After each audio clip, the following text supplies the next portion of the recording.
The auction platform smelled like old wood and older shame.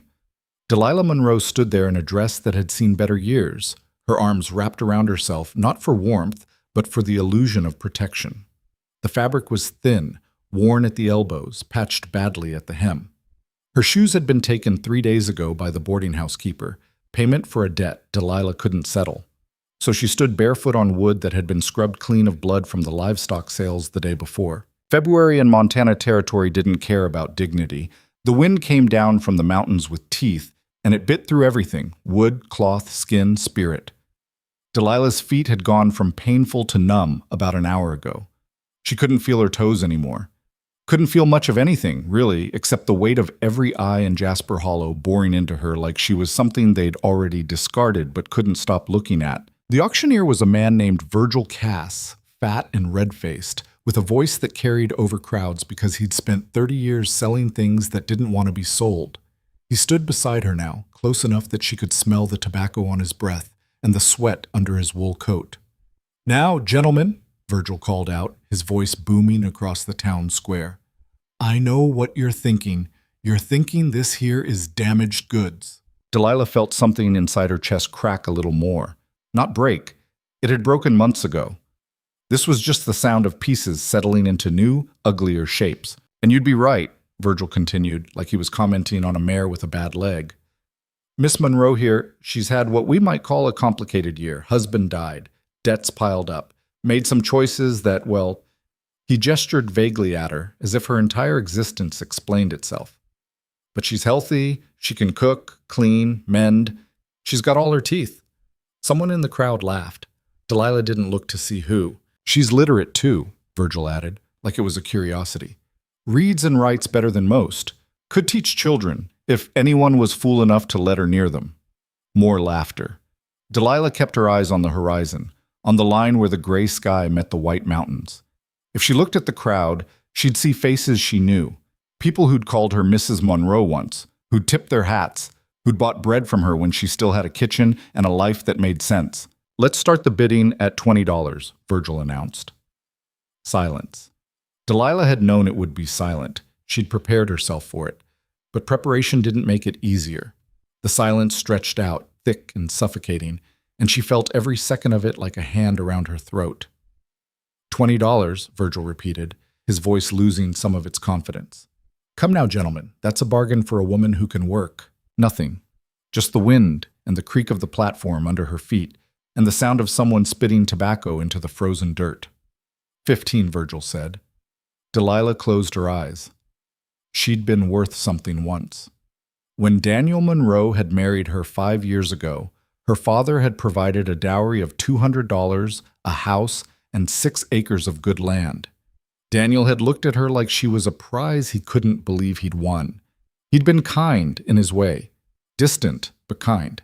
Then the fever took him, along with half the town, and suddenly Delilah was a widow with debts she didn't know existed and creditors who didn't care that she was grieving. $10, Virgil said, and now there was desperation creeping into his voice. This was the bottom. This was what happened when you were a woman alone with no family, no money, no protection. The town had been patient at first. Then they'd been pitying. Then they'd been irritated. And then they'd stopped seeing her as a person at all. $10 for a working woman, Virgil repeated. She won't eat much. Won't cause trouble. Delilah opened her eyes and made herself look at the crowd. There were maybe 40 people gathered, men mostly, because women didn't attend these kinds of sales unless they were selling preserves or quilts. She recognized most of them. There was Samuel Garrett, who owned the general store. He'd refused her credit 2 months ago. There was Thomas Brennan, who'd propositioned her outside the church, thinking a widow was the same as a whore. There was... Her breath caught. There near the back, standing apart from the others, Boaz Creed. She'd seen him exactly twice before. Once, 6 months ago, when he'd come into town for supplies and hadn't spoken to anyone. And once, 3 months ago, when he'd been at the land office doing business she didn't know or care about. He was tall, maybe 6'2", with dark hair that needed cutting and a beard that looked like he'd forgotten what a razor was. He wore a heavy coat that had seen hard use, boots that were scuffed and stained, and a hat pulled low enough that his eyes were shadowed. People said he'd bought land up in the high country. People said he'd been a soldier or a criminal or both. People said he didn't talk to anyone and didn't want anyone talking to him. People said a lot of things, and Delilah had learned that most of what people said was horse shit. "All right," Virgil said, and his voice had gone flat now, resigned. $5. $5 and she's yours. That's less than a good dog. Delilah felt her fingernails dig into her palms. Less than a good dog. She'd taught herself not to cry anymore, but the urge was there, sitting in her throat like a stone. $5, Virgil repeated. Anyone? A man near the front, she didn't know his name, but she knew his type, rough-handed and mean-eyed, spoke up. She know how to keep her mouth shut? Virgil seized on it like a drowning man grabbing a rope. Quiet as a church mouse when she needs to be, I'm sure. "I'll give you $2, the man said, and that's generous considering. Delilah's stomach turned. $2. That was what she'd come to. $2 and the assumption that she'd be quiet while whatever happened, happened. "Now, friend," Virgil started, trying to sound jovial and failing, $2 is an insult to $17.50. The voice came from the back, deep, rough, like it wasn't used often. Every head turned. Boaz Creed hadn't moved. He just stood there, hands in his pockets, face mostly hidden under that hat. But he'd spoken, and his voice carried. Virgil blinked.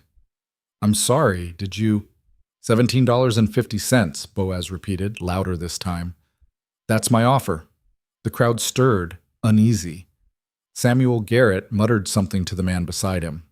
Thomas Brennan was staring at Boaz like he was trying to figure out if this was a joke. Virgil recovered fast. $17.50. Now, that's more like it. Do I hear 18? Silence. $18, anyone? Nothing. The rough-handed man who'd offered $2 was scowling, but he didn't raise his bid. Nobody did. They all just stared at Boaz Creed like he'd done something incomprehensible. "Going once," Virgil called out, his voice picking up speed now, eager to close the deal before anyone changed their mind. "Going twice? Wait." Another voice. Delilah's blood went cold. Marcus Tully stepped forward from the crowd. He was a big man, broad-shouldered and thick-armed, with a face that always looked like it was considering violence. He owned a lumber operation up north and had a reputation for working his men until they broke. He also had a reputation for other things. "I'll bid 20, Marcus said. Delilah felt her knees go weak. "No, not him. Anyone but him." Virgil's eyes lit up. $20. Now we're talking. Do I hear 25? Boaz Creed didn't hesitate. 25. Marcus turned, looked at Boaz for a long moment. Then he smiled, and it wasn't a friendly smile. 30. 35, Boaz said. The crowd was fully invested now, leaning in, watching this like it was a prize fight. Delilah stood frozen, her heart hammering so hard she thought it might crack a rib. 40, Marcus said. 45. Marcus's smile faded. "You even know what you're bidding on, Creed?" Boaz didn't answer. "Because I know exactly what she is," Marcus continued, his voice loud enough for everyone to hear. "She's a widow who couldn't pay her debts. She's been living in that boarding house doing whatever Sarah Kemper tells her to do, and we all know what that means." Delilah felt the shame wash over her like scalding water. Sarah Kemper ran the boarding house, and yes, Delilah had worked there. Cleaning rooms, washing linens, cooking meals. But Sarah also rented rooms by the hour to men who didn't care what the women's names were. And the line between respectable work and the other kind had gotten blurry in people's minds. $50, Boaz said, cutting through Marcus's speech. Marcus's jaw tightened. "You're making a mistake." $50, Boaz repeated. "Do I need to say it again?" Virgil jumped in before things could get uglier. $50, an excellent bid. Do I hear 55? Marcus stared at Boaz for another few seconds, then spat into the dirt. "She ain't worth 50 cents, let alone $50. You want her that bad, Creed? You can have her." He turned and pushed back through the crowd. Virgil waited, looking around hopefully, but nobody else spoke up. "Going once, going twice, sold. To Mr. Creed for $50. There was scattered applause, thin and awkward. Delilah stood there, her mind spinning. $50. Boaz Creed had just paid $50 for her. She didn't know what that meant, didn't know if it was better or worse than Marcus Tully. Boaz walked forward through the crowd. People moved aside for him, not out of respect but out of uncertainty. He climbed the steps to the platform, pulled a leather pouch from inside his coat, and counted out the money into Virgil's waiting hand. "Pleasure doing business," Virgil said, all smiles now that he had cash in his palm. Boaz ignored him. He turned to Delilah, and for the first time she got a clear look at his face. He was younger than she'd thought. Maybe 35, maybe less. His eyes were dark, brown or maybe dark gray, she couldn't tell in this light. There was a scar running through his left eyebrow, old and faded. His expression was unreadable. Not cruel, not kind, just blank. "You got a coat?" he asked. His voice was quieter up close, but it still had that rough edge, like gravel underfoot. Delilah shook her head. She'd pawned her good coat weeks ago. Boaz pulled off his own coat and held it out to her. She stared at it. "It's cold," he said, like that explained everything. Slowly she took the coat. It was heavy, lined with wool, and it smelled like wood smoke and leather and something else she couldn't identify. She put it on, and it swallowed her. The sleeves hung past her hands. The hem reached her knees. "Come on," Boaz said. He walked down the platform steps without looking back. Delilah hesitated for just a moment, glancing at the crowd one last time. They were already dispersing, already moving on. Samuel Garrett was heading back to his store. Thomas Brennan was laughing with someone about something. The rough-handed man who'd bid $2 was nowhere to be seen. Just like that, she'd been sold and forgotten. Delilah followed Boaz Creed down the steps and across the square. He had a horse tied up near the edge of town, a big roan gelding with intelligent eyes and a calm temperament. There was a pack mule beside it, loaded with supplies. Boaz untied the horse, then looked at Delilah. "You ride?" "Not well," she admitted. He nodded, like he'd expected that. He swung himself up into the saddle with the easy grace of someone who'd spent half his life on horseback, then reached down. "Give me your hand." Delilah looked at his outstretched hand, calloused, scarred across the knuckles, broad-palmed. A working man's hand. She took it. He pulled her up behind him like she weighed nothing. "Hold on," he said. She wrapped her arms around his waist because there was nowhere else to hold. He was solid, warm through the layers of clothing. She could feel his breathing, steady and even. Boaz clicked his tongue, and the horse started moving. The mule followed without needing to be led. They rode out of Jasper Hollow, heading north, and Delilah didn't look back. The first hour passed in silence. Delilah kept waiting for Boaz to say something, to explain what he wanted from her, to lay out expectations, to make some comment about the $50 he'd just spent. But he didn't speak. He just rode, following a trail that led up into the foothills, away from the valley where Jasper Hollow sat. The cold was brutal. Even with his coat, Delilah felt it seeping into her bones. Her feet were still bare, pressed against the horse's warm side, and every gust of wind made her curl in tighter behind Boaz's back. After the second hour, the trail got steeper. They were climbing now into country Delilah had never seen. The valley fell away behind them, and the land opened up into something wilder. Pine forest dark and dense, rocky outcrops jutting from the hillsides, snow covering everything in a thick white blanket that looked pristine until you noticed the animal tracks cutting through it. "Where are we going?" Delilah finally asked. Her voice came out hoarse from disuse and cold. "My ranch," Boaz said. That was it. 2 words. No elaboration. Delilah waited, but he didn't add anything else. "How far?" She tried.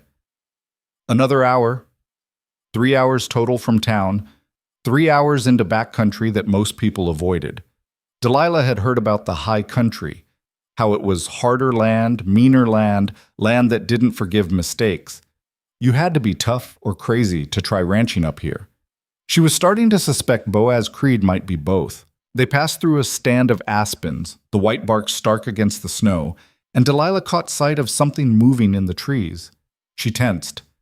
"Elk," Boaz said, like he'd felt her reaction. "Whole herd of them up here.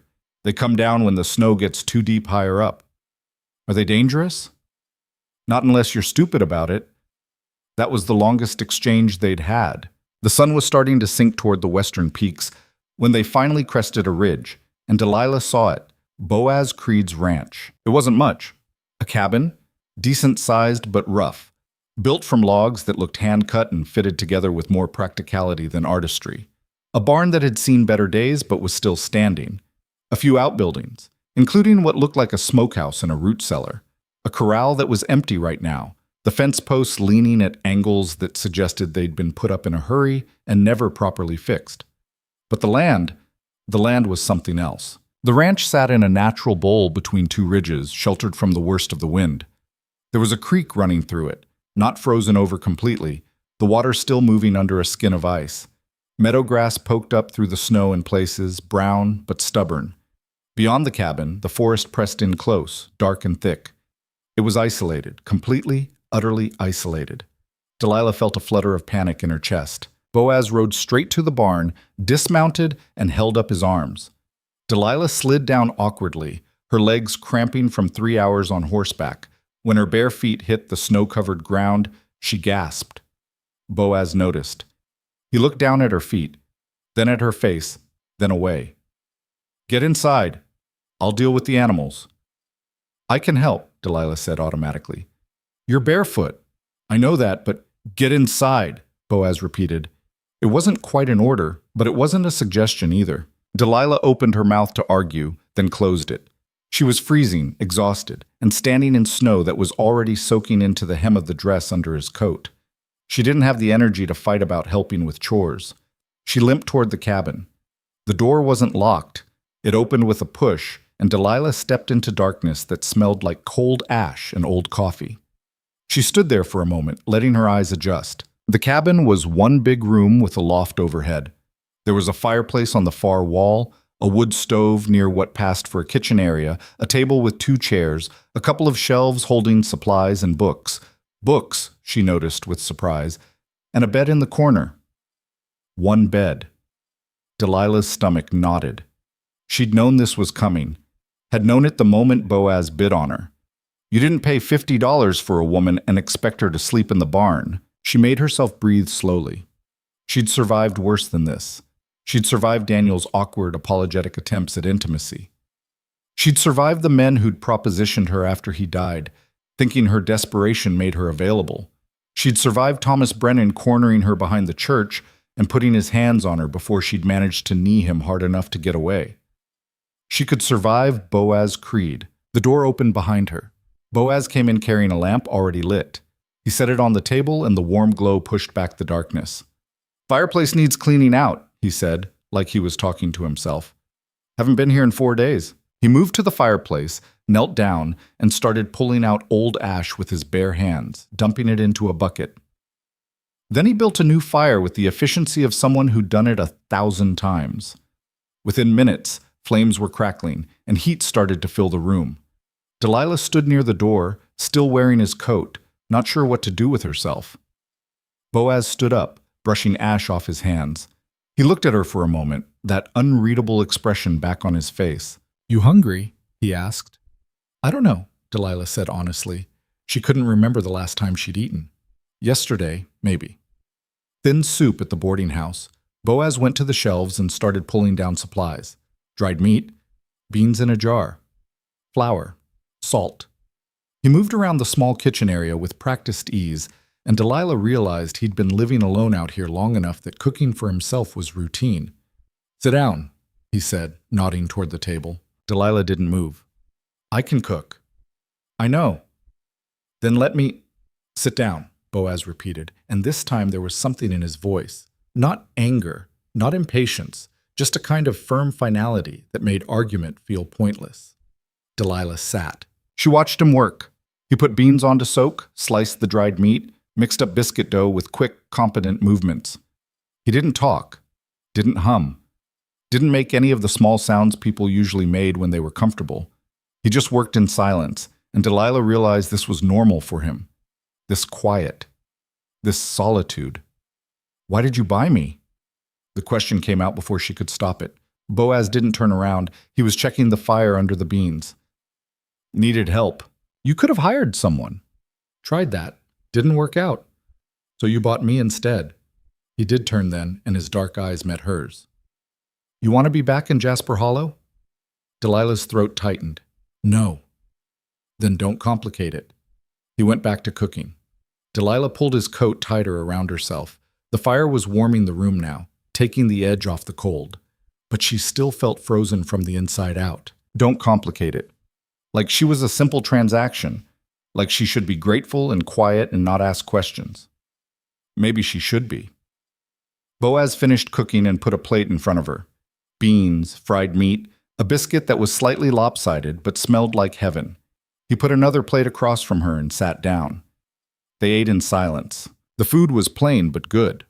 Real food, hot food, more than Delilah had eaten in one sitting in weeks. She forced herself to eat slowly, not to shovel it down like a starving animal, even though that's what she felt like. When she finished, Boaz took her plate without comment and washed both plates in a basin of water he'd heated on the stove.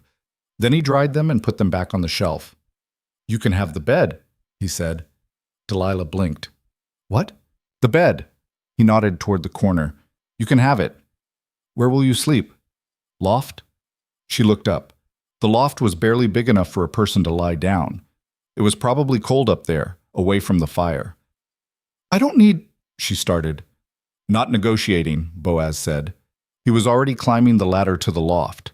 He disappeared up there, and she heard him moving around, settling in.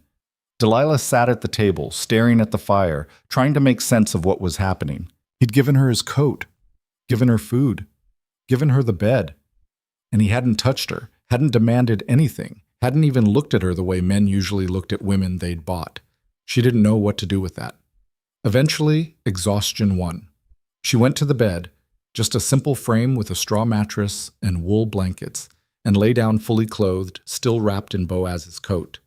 The bed smelled like him, wood smoke and leather and that unidentifiable something else. She closed her eyes and waited for sleep, but her mind wouldn't quiet. She kept thinking about the auction platform, about Marcus Tully's smile, about the silence before Boaz had bid, about the fact that she was worth $17.50. Above her, she heard Boaz shift in the loft, heard his breathing even out as he fell asleep. Delilah lay there in the darkness, listening to the fire crack and pop, and wondered what the hell she'd gotten herself into. She woke to the smell of coffee and the gray light of dawn. Boaz was already up, dressed, standing by the stove. He poured coffee into 2 tin cups and brought one to her without speaking. Delilah sat up, took the cup. The coffee was strong and bitter and perfect. "There's bread," Boaz said, nodding toward the table, "and butter in the cold box outside." "What time is it?" "Early." He pulled on his coat. A different coat, she realized. He must have multiple. "I've got work to do. You can stay inside if you want, or you can look around. There's boots by the door that might fit, and clothes in the trunk at the foot of the bed." Delilah's eyebrows went up. "Clothes? Belong to my sister. She won't be needing them." The way he said it, flat, final, told Delilah not to ask. "I'll be back at midday," Boaz continued. "Don't wander into the forest. Easy to get lost." Then he left. Delilah sat there holding her coffee, listening to his footsteps crunch through the snow outside, listening to the barn door open and close. She was alone, completely alone, for the first time in months. She drank her coffee slowly, then got up and went to the trunk. Inside were clothes, a dress, a skirt, 2 shirts, stockings, undergarments. They were worn but clean, and they looked like they'd fit reasonably well. At the bottom of the trunk was something else. A book. A journal, actually, bound in leather. Delilah picked it up, opened it. The handwriting inside was small, neat, feminine. August 12th, 1871. "Boaz says we can make this work, says the land is hard but fair. I want to believe him. I want to believe we can build something here that lasts." Delilah closed the journal quickly, feeling like she'd trespassed. She put on the clothes, the skirt and one of the shirts, stockings that were thick and warm. Then she tried the boots. They were a little big, but with the thick stockings they worked. She felt almost human again. Delilah spent the morning exploring the cabin. There wasn't much to see, but what was there told her things about Boaz's creed. The books on the shelf were worn from reading, volumes on animal husbandry, carpentry, medicine. There was a Bible, but it looked unread, the pages stiff. There were maps tacked to the wall, hand-drawn, showing the ranch and the surrounding land. There was a rifle above the door, clean and oiled. There was a set of carpentry tools in the corner, well maintained. This was a man who valued practical knowledge, who read, who prepared for problems before they happened. This was also a man who lived alone. At midday, Boaz came back. He looked at her in the new clothes, nodded once, then went to wash his hands. "You eat?" he asked. "Not yet." He made them lunch, more beans, more bread. They ate in silence again. Afterward, he went back outside. Delilah watched him through the window. He was working on the corral fence, replacing posts that had rotted through. His movements were methodical, efficient. He didn't waste motion. She made a decision. Delilah put on the two big boots and Boaz's sister's coat, which she'd found hanging on a peg, and went outside. Boaz looked up when she approached. "Thought you were staying inside." "I can help," Delilah said. "With what?" "Whatever needs doing." Boaz studied her for a moment. "You know anything about fence posts?" "I can learn." Something flickered across his face. Not quite a smile, but close. "All right. Hold this steady."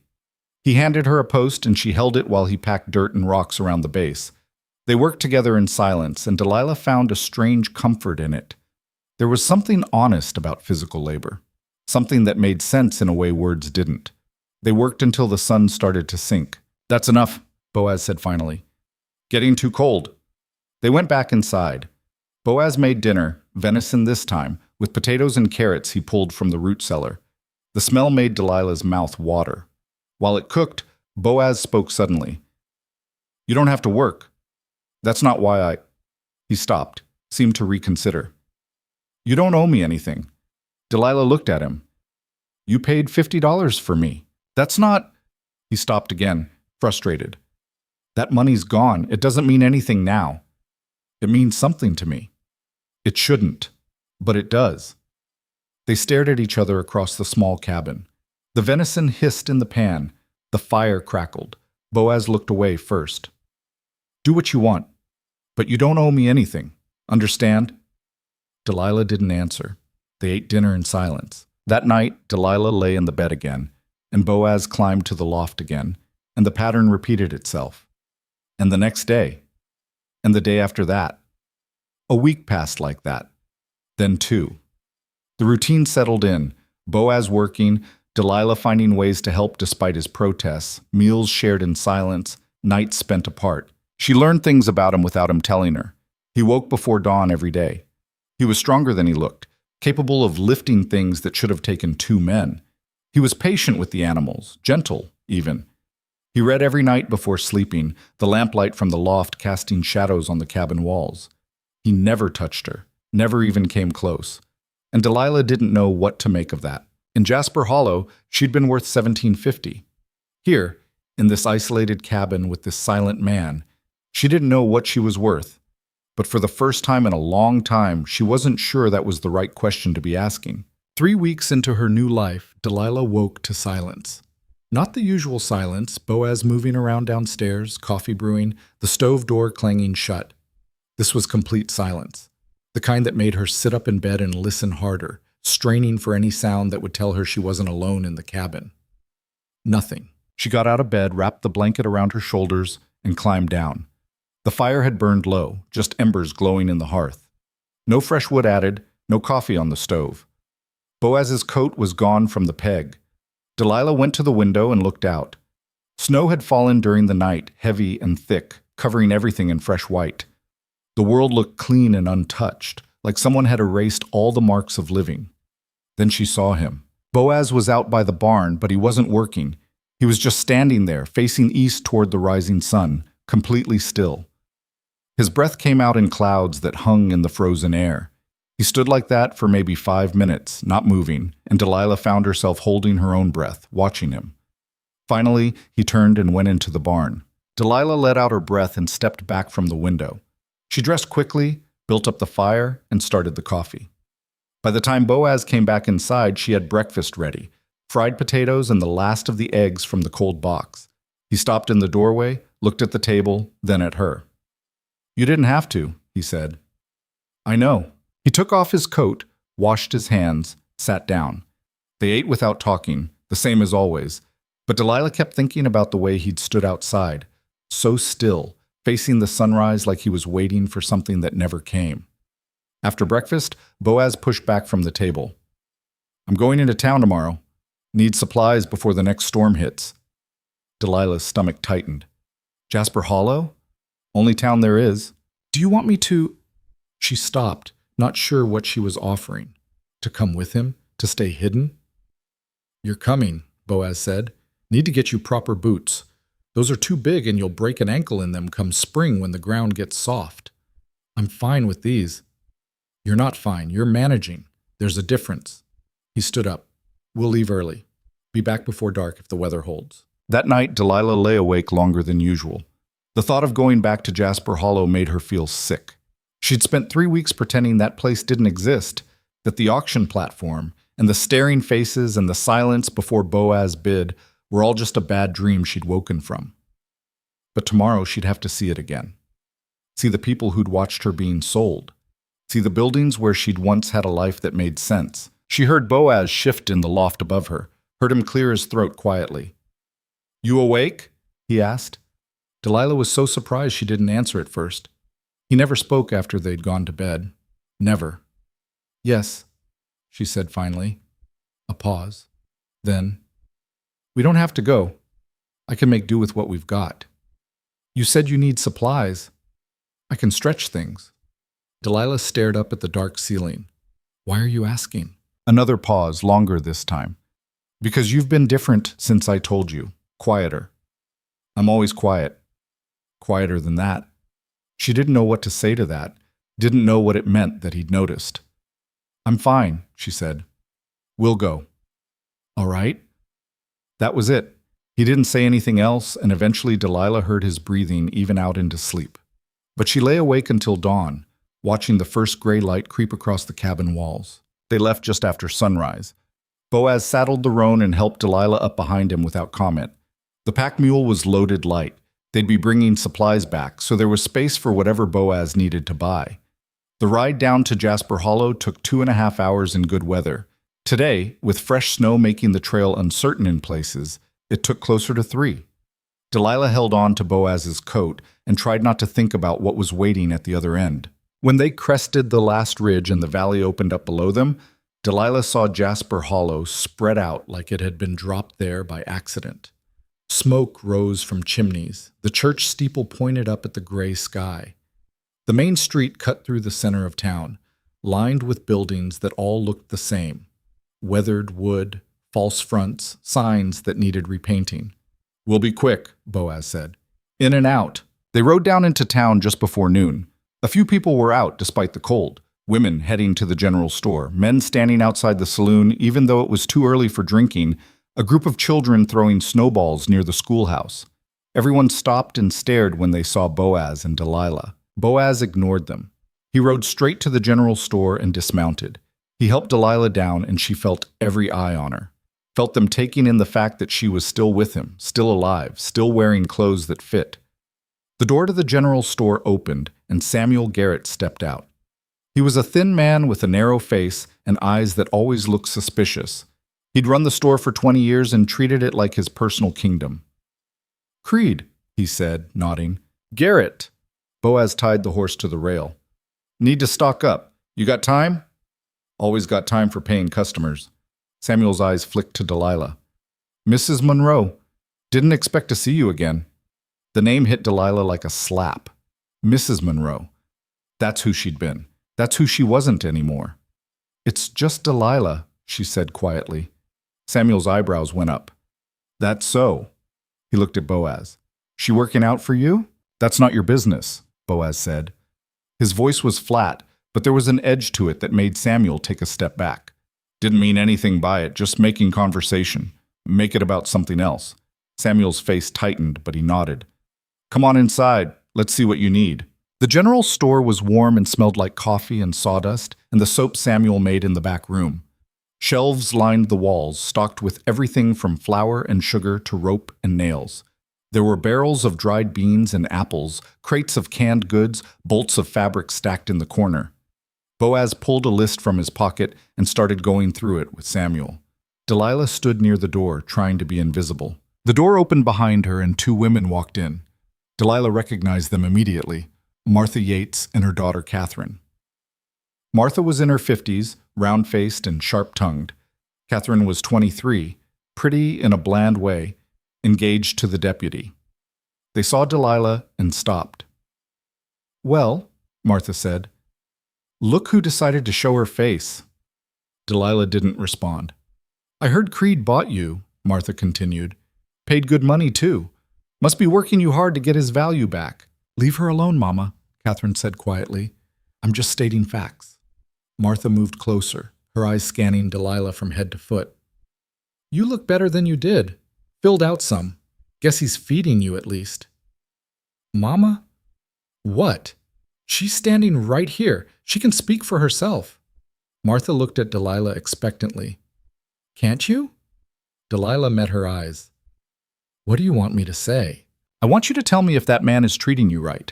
Because if he's not, there are people in this town who would—" "Who would what?" Delilah cut her off. "Who would help me? The same people who stood there and watched me get sold? The same people who crossed the street to avoid me when my husband died and left me with nothing?" Martha's face flushed. "Now you listen here." "No!" Delilah's voice was louder than she'd intended, and Samuel and Boaz both looked over. "You don't get to pretend you care. You don't get to act like you're concerned. You didn't care when I was starving. You didn't care when I had nowhere to go. You only care now because you're nosy and bored." "How dare you speak to me like that?" Martha sputtered. "Easily," Delilah said, "because I don't owe you anything. Not respect, not explanations, not a single damn word." Catherine was staring at her with wide eyes. Samuel had stopped mid-sentence, and Boaz was watching with that unreadable expression, his hand still resting on a sack of flour. Martha drew herself up. "You've become common, crude. I suppose that's what happens when you live like an animal up in those hills." Delilah felt something snap inside her. She took a step toward Martha, and the older woman actually backed up. "I live in a warm cabin with food and a roof that doesn't leak," Delilah said quietly. "I sleep in a real bed. I wear clothes that fit. I don't have to beg or borrow or sell myself for scraps. So if that makes me common, then fine. I'm common. I'm crude. And I'm happier than I ever was pretending to be respectable in this miserable town." "Well, I never—" Martha started. "Yes, you did," Delilah said. "You did all the time. You just didn't get called on it before." She turned and walked out of the store. The cold air hit her face like a bucket of water. Delilah stood on the wooden sidewalk, shaking, not from cold, but from anger and something else she couldn't name. She'd never talked to anyone like that before, never raised her voice, never pushed back, never told anyone what she really thought. It felt terrifying and exhilarating in equal measure. The store door opened behind her. Boaz came out carrying 2 large sacks. He loaded them onto the mule without speaking, then came back and stood beside her. "You all right?" he asked. "I don't know." He nodded, like that was a reasonable answer. "Need to go to the cobbler. Get you those boots." They walked down the street together. People stared, but Delilah didn't look at them. She kept her eyes forward, her chin up. The cobbler's shop was small and cluttered, smelling like leather and oil. The cobbler himself was an old man named Heinrich, German-born, with hands gnarled from 60 years of shoemaking. "Boaz," he said when they walked in. His eyes moved to Delilah. "And company." "She needs boots," Boaz said. "Good ones, for winter and work." Heinrich gestured for Delilah to sit. He measured her feet carefully, making notes on a scrap of paper. "I have a pair that might fit. Custom order that was never picked up. Let me check." He disappeared into the back room. Delilah and Boaz sat in silence. Through the window, she could see people walking past, slowing down to look in at them. "Thank you," Delilah said quietly. "For what?" "For the boots.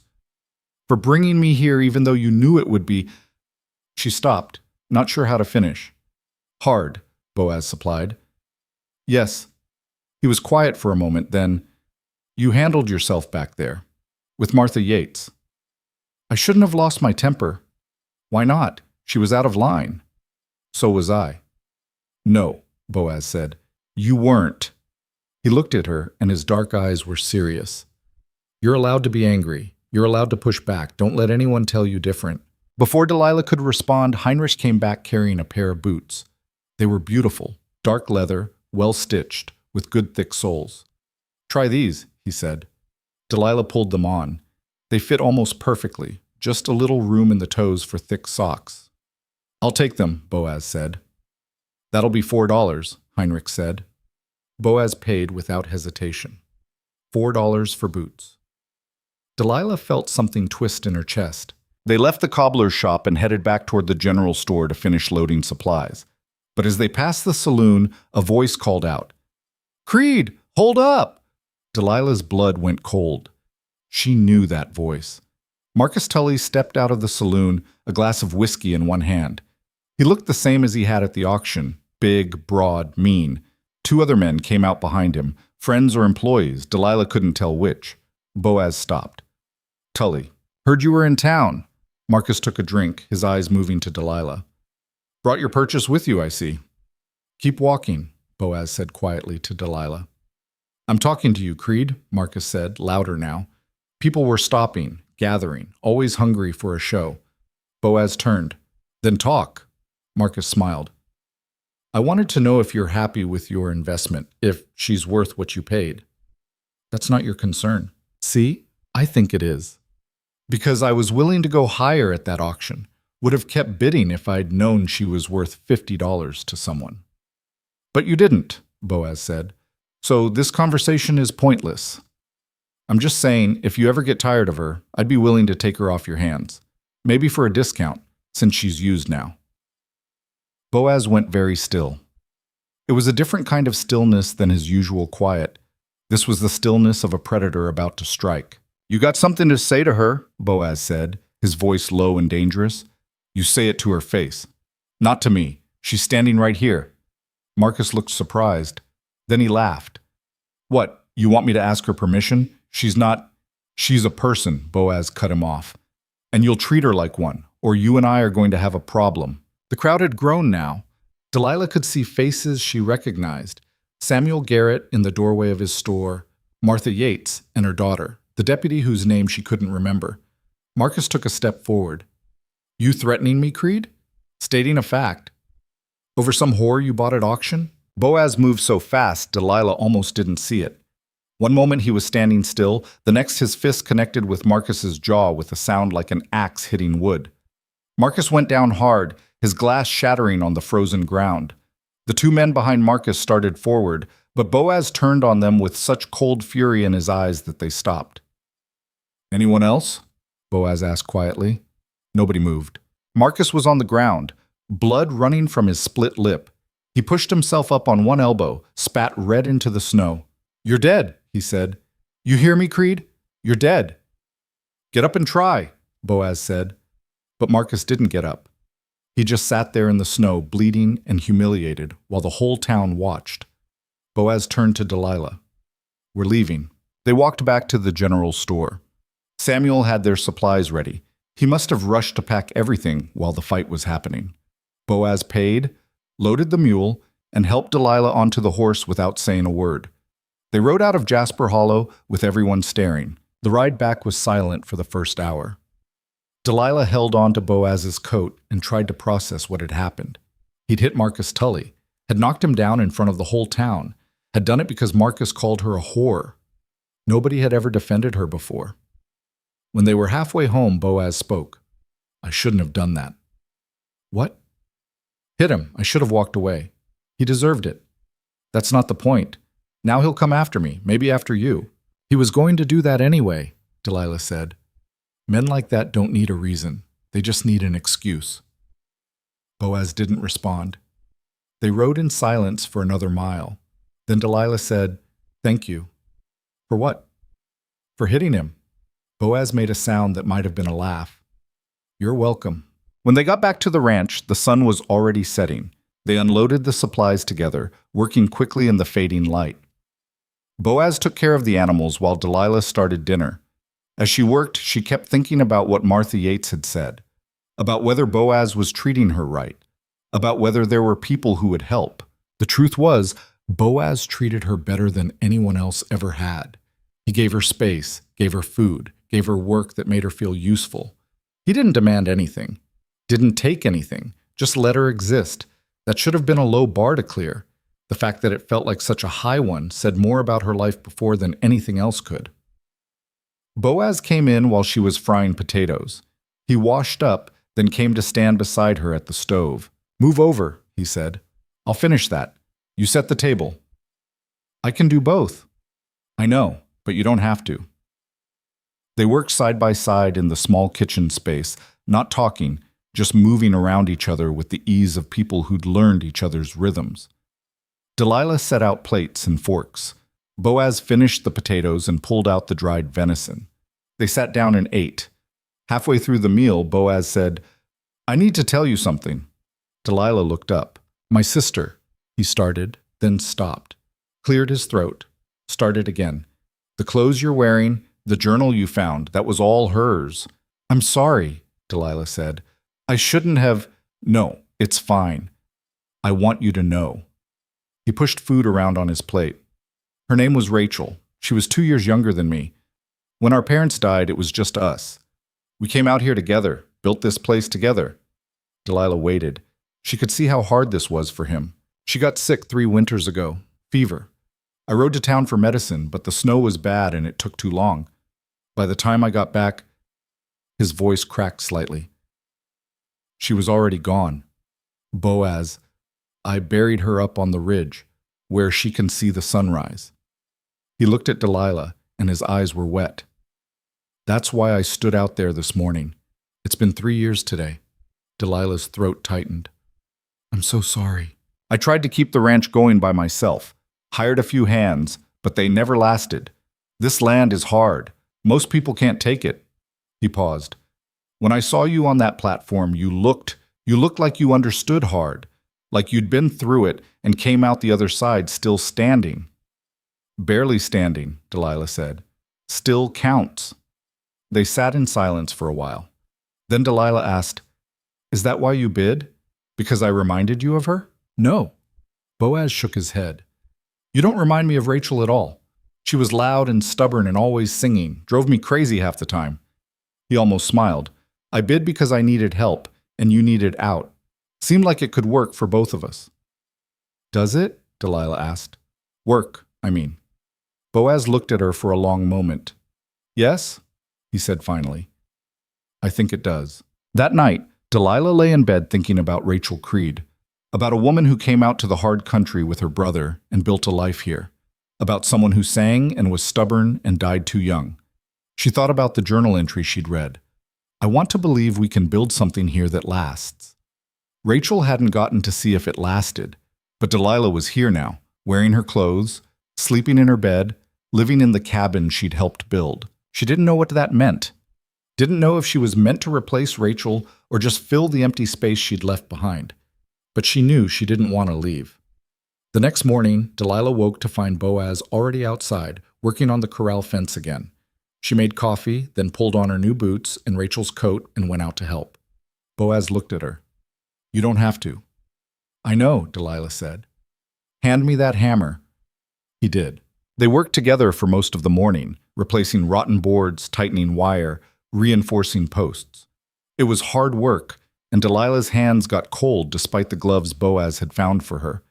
But it felt good, felt real. Around midday they heard something, the sound of horses approaching. Boaz straightened, his hand moving automatically to the knife on his belt. "Get inside." "What's wrong?" "Just go." But Delilah didn't move. She watched as 3 riders came into view, following the trail that led up to the ranch. One of them was Marcus Tully. Boaz swore under his breath. "Inside! Now!" This time Delilah went. But she didn't go far, just to the cabin door where she could see and hear what was happening. Marcus and his 2 companions rode right up to where Boaz stood. Marcus's face was swollen on one side, his lips split and scabbed over. "Creed," he said. "Tully, you're on my land. Public trail." "Not this far up, it's not." Marcus smiled, but it didn't reach his eyes. "I came to apologize." Boaz didn't say anything. "What I said yesterday, in town, that was out of line. I had too much to drink. and I spoke without thinking. I'm sorry. It sounded rehearsed, like someone had told him what to say. Apology noted, Boaz said. Now leave. I also wanted to make you an offer. Marcus leaned forward in his saddle. I'm looking to expand my lumber operation. Need more land. I'm willing to pay fair price for this ranch. It's not for sale. You haven't heard my price yet. Doesn't matter. Not selling. Marcus's smile faded. You sure about that? Because winter's long up here. A lot of things can happen. Accidents, fires, animals getting spooked and running off. Boaz went very still. That a threat? Just an observation? Marcus straightened. You think about it, Creed. Think about whether this land is worth dying for. He turned his horse and rode away, his companions following. Delilah came out of the cabin as soon as they were out of sight. What was that about? Trouble, Boaz said. He was staring after them, his jaw tight.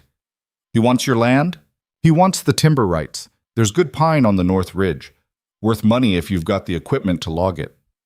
Boaz turned to her. He's not going to let this go. What are you going to do? Same thing I've been doing. Keep working. Keep building. Make it too much trouble to force me out. He looked at her. But you should know. It might get dangerous here. If you want to leave, if you want to go back to town, no, Delilah said immediately. You didn't let me finish. I don't need you to finish. I'm not leaving. Boaz studied her face. Why? Because this is the first place I felt like a person instead of a problem in longer than I can remember, Delilah said. Because you treat me like I matter. Because... She stopped, not sure how to put the rest into words. Because what? Because I'm tired of running. I'm tired of being afraid. I'm tired of letting men like Marcus Tully decide what happens to me. Boaz was quiet for a moment. Then he nodded. All right, but we do this smart. We prepare. For what? For whatever he tries next. Over the following days, Boaz turned the ranch into something closer to a fortress. He reinforced the barn door with extra beams. He moved the animals closer to the cabin at night. He cleaned and oiled the rifle, then taught Delilah how to load and fire it. I don't want to shoot anyone, she said, holding the heavy weapon awkwardly. Neither do I. But if someone comes at you, you need to be ready. They practiced until Delilah could hit a target at 20 yards. Not perfectly, but well enough.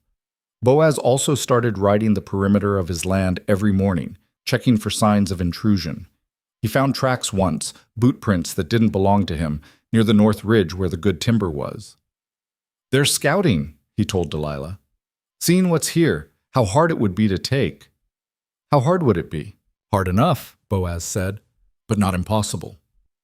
That night, neither of them slept well. Delilah lay in bed listening to every sound, the wind in the trees, the creak of the cabin settling, the distant call of a wolf. She heard Boaz moving in the loft, restless. Around midnight, she heard him climb down the ladder. Can't sleep? She asked quietly. No. He went to the window, looked out at the darkness. You should go back to town. This is my fight, not yours. We already had this conversation. I'm serious, Delilah. Marcus Tully is dangerous. If he decides to come after me, anyone near me is at risk. Delilah sat up. You think I don't know dangerous?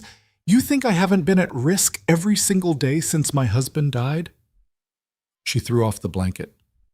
I've been at risk from men who wanted to use me, from creditors who wanted to take what little I had left, from a town that decided I was worthless.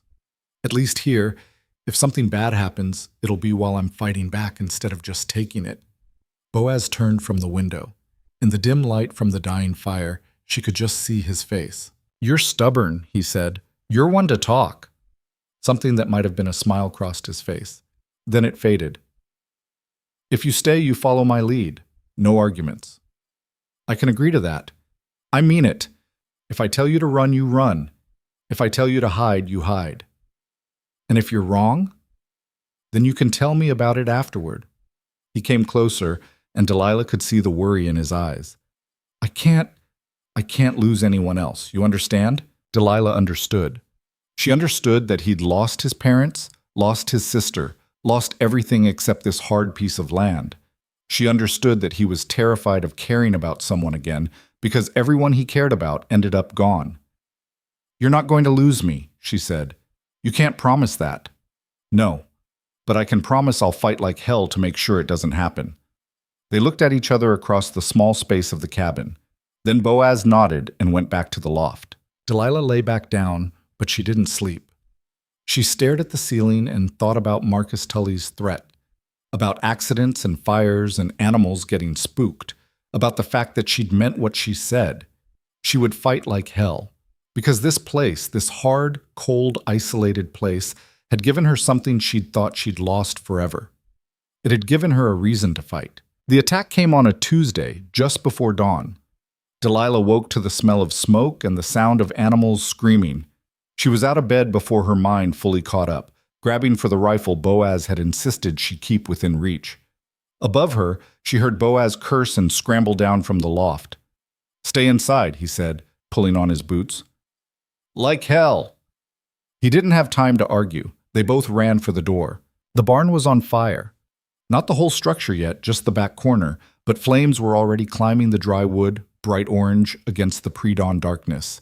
Inside, the horse and mule were panicking, throwing themselves against their stalls. "Get the animals out," Boaz shouted. He was already running toward the barn with a bucket. "I'll fight the fire." Delilah ran after him. The heat hit her face like a physical blow when she got close. Smoke poured out through gaps in the wood, thick and black. She could hear the horse screaming, a sound that made her stomach turn. The barn door was stuck.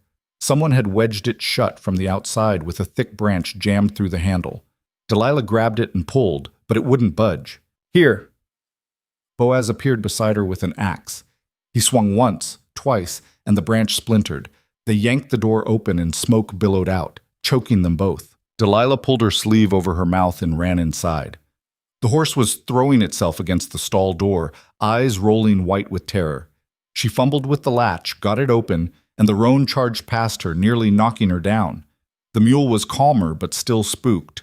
Delilah got that stall open too, and both animals bolted out into the snow. Behind her, she heard Boaz throwing water on the flames. It wasn't enough. There wasn't enough water, wasn't enough time. The fire was spreading too fast. "Get out!" Boaz yelled. "It's gone! Just get out!" Delilah ran. She made it out of the barn just as part of the roof collapsed inward with a shower of sparks. Boaz came staggering after her, his face black with soot, coughing. They stood in the snow and watched the barn burn. There was nothing else they could do. The nearest water source was the creek, partially frozen, too far away to make a difference. All they could do was make sure the fire didn't spread to the cabin or the other outbuildings. It took 2 hours for the barn to burn down completely. By the time the sun came up, all that was left was a smoking skeleton of blackened beams and ash. Boaz stood looking at the ruins, his jaw clenched so tight Delilah could see the muscle jumping. His hands were blistered from the bucket handle, his coat singed, his face a mask of barely controlled fury. "Marcus Tully," he said quietly. It wasn't a question. Delilah looked at the wreckage, at the branch that had been jammed through the door handle, deliberately placed to trap the animals inside. At the way the fire had started in the back corner, away from the main door, giving it time to spread before anyone noticed. This wasn't an accident. This was attempted murder, of the animals, and maybe of them too. "We need to go to the sheriff," Delilah said. "No point." "What do you mean, no point? This is arson. The sheriff is Thomas Brennan's cousin," Boaz said. "And Thomas Brennan works for Marcus Tully's lumber operation. You think he's going to do anything?" Delilah felt something cold settle in her stomach. "So we just let them get away with it?" "No." Boaz turned to her, and his eyes were hard. "We rebuild. We make it clear we're not leaving, and we watch for the next attack because there will be one." "How do you know?" "Because this didn't work. The barn's gone, but we're still here. The animals got out. He wanted to break us, and we're not broken." Boaz looked back at the smoking ruins. "He'll try again. Probably harder next time." They spent the rest of the day salvaging what they could from the barn. Most of the hay was destroyed, burned to ash. Some of the tools had survived, metal warped and handles charred, but usable. Boaz's saddle was gone. So was the tack for the mule, the spare lumber he'd been storing, the winter feed for the animals. The horse and mule had run off during the fire, spooked and terrified. It took Boaz 3 hours of tracking through the snow to find them. The roan had a burn on its flank, painful but not serious. The mule was unharmed but jumpy, flinching at every sound. That night they brought both animals into the cabin. There wasn't room, but Boaz didn't care. He wasn't leaving them outside where someone could get to them. Delilah made dinner while Boaz tended to the horse's burn. They ate in silence, too exhausted and angry to talk. The animals stood near the door, taking up most of the floor space, their presence a constant reminder of what had almost happened. After dinner, Boaz went outside to check the perimeter one more time.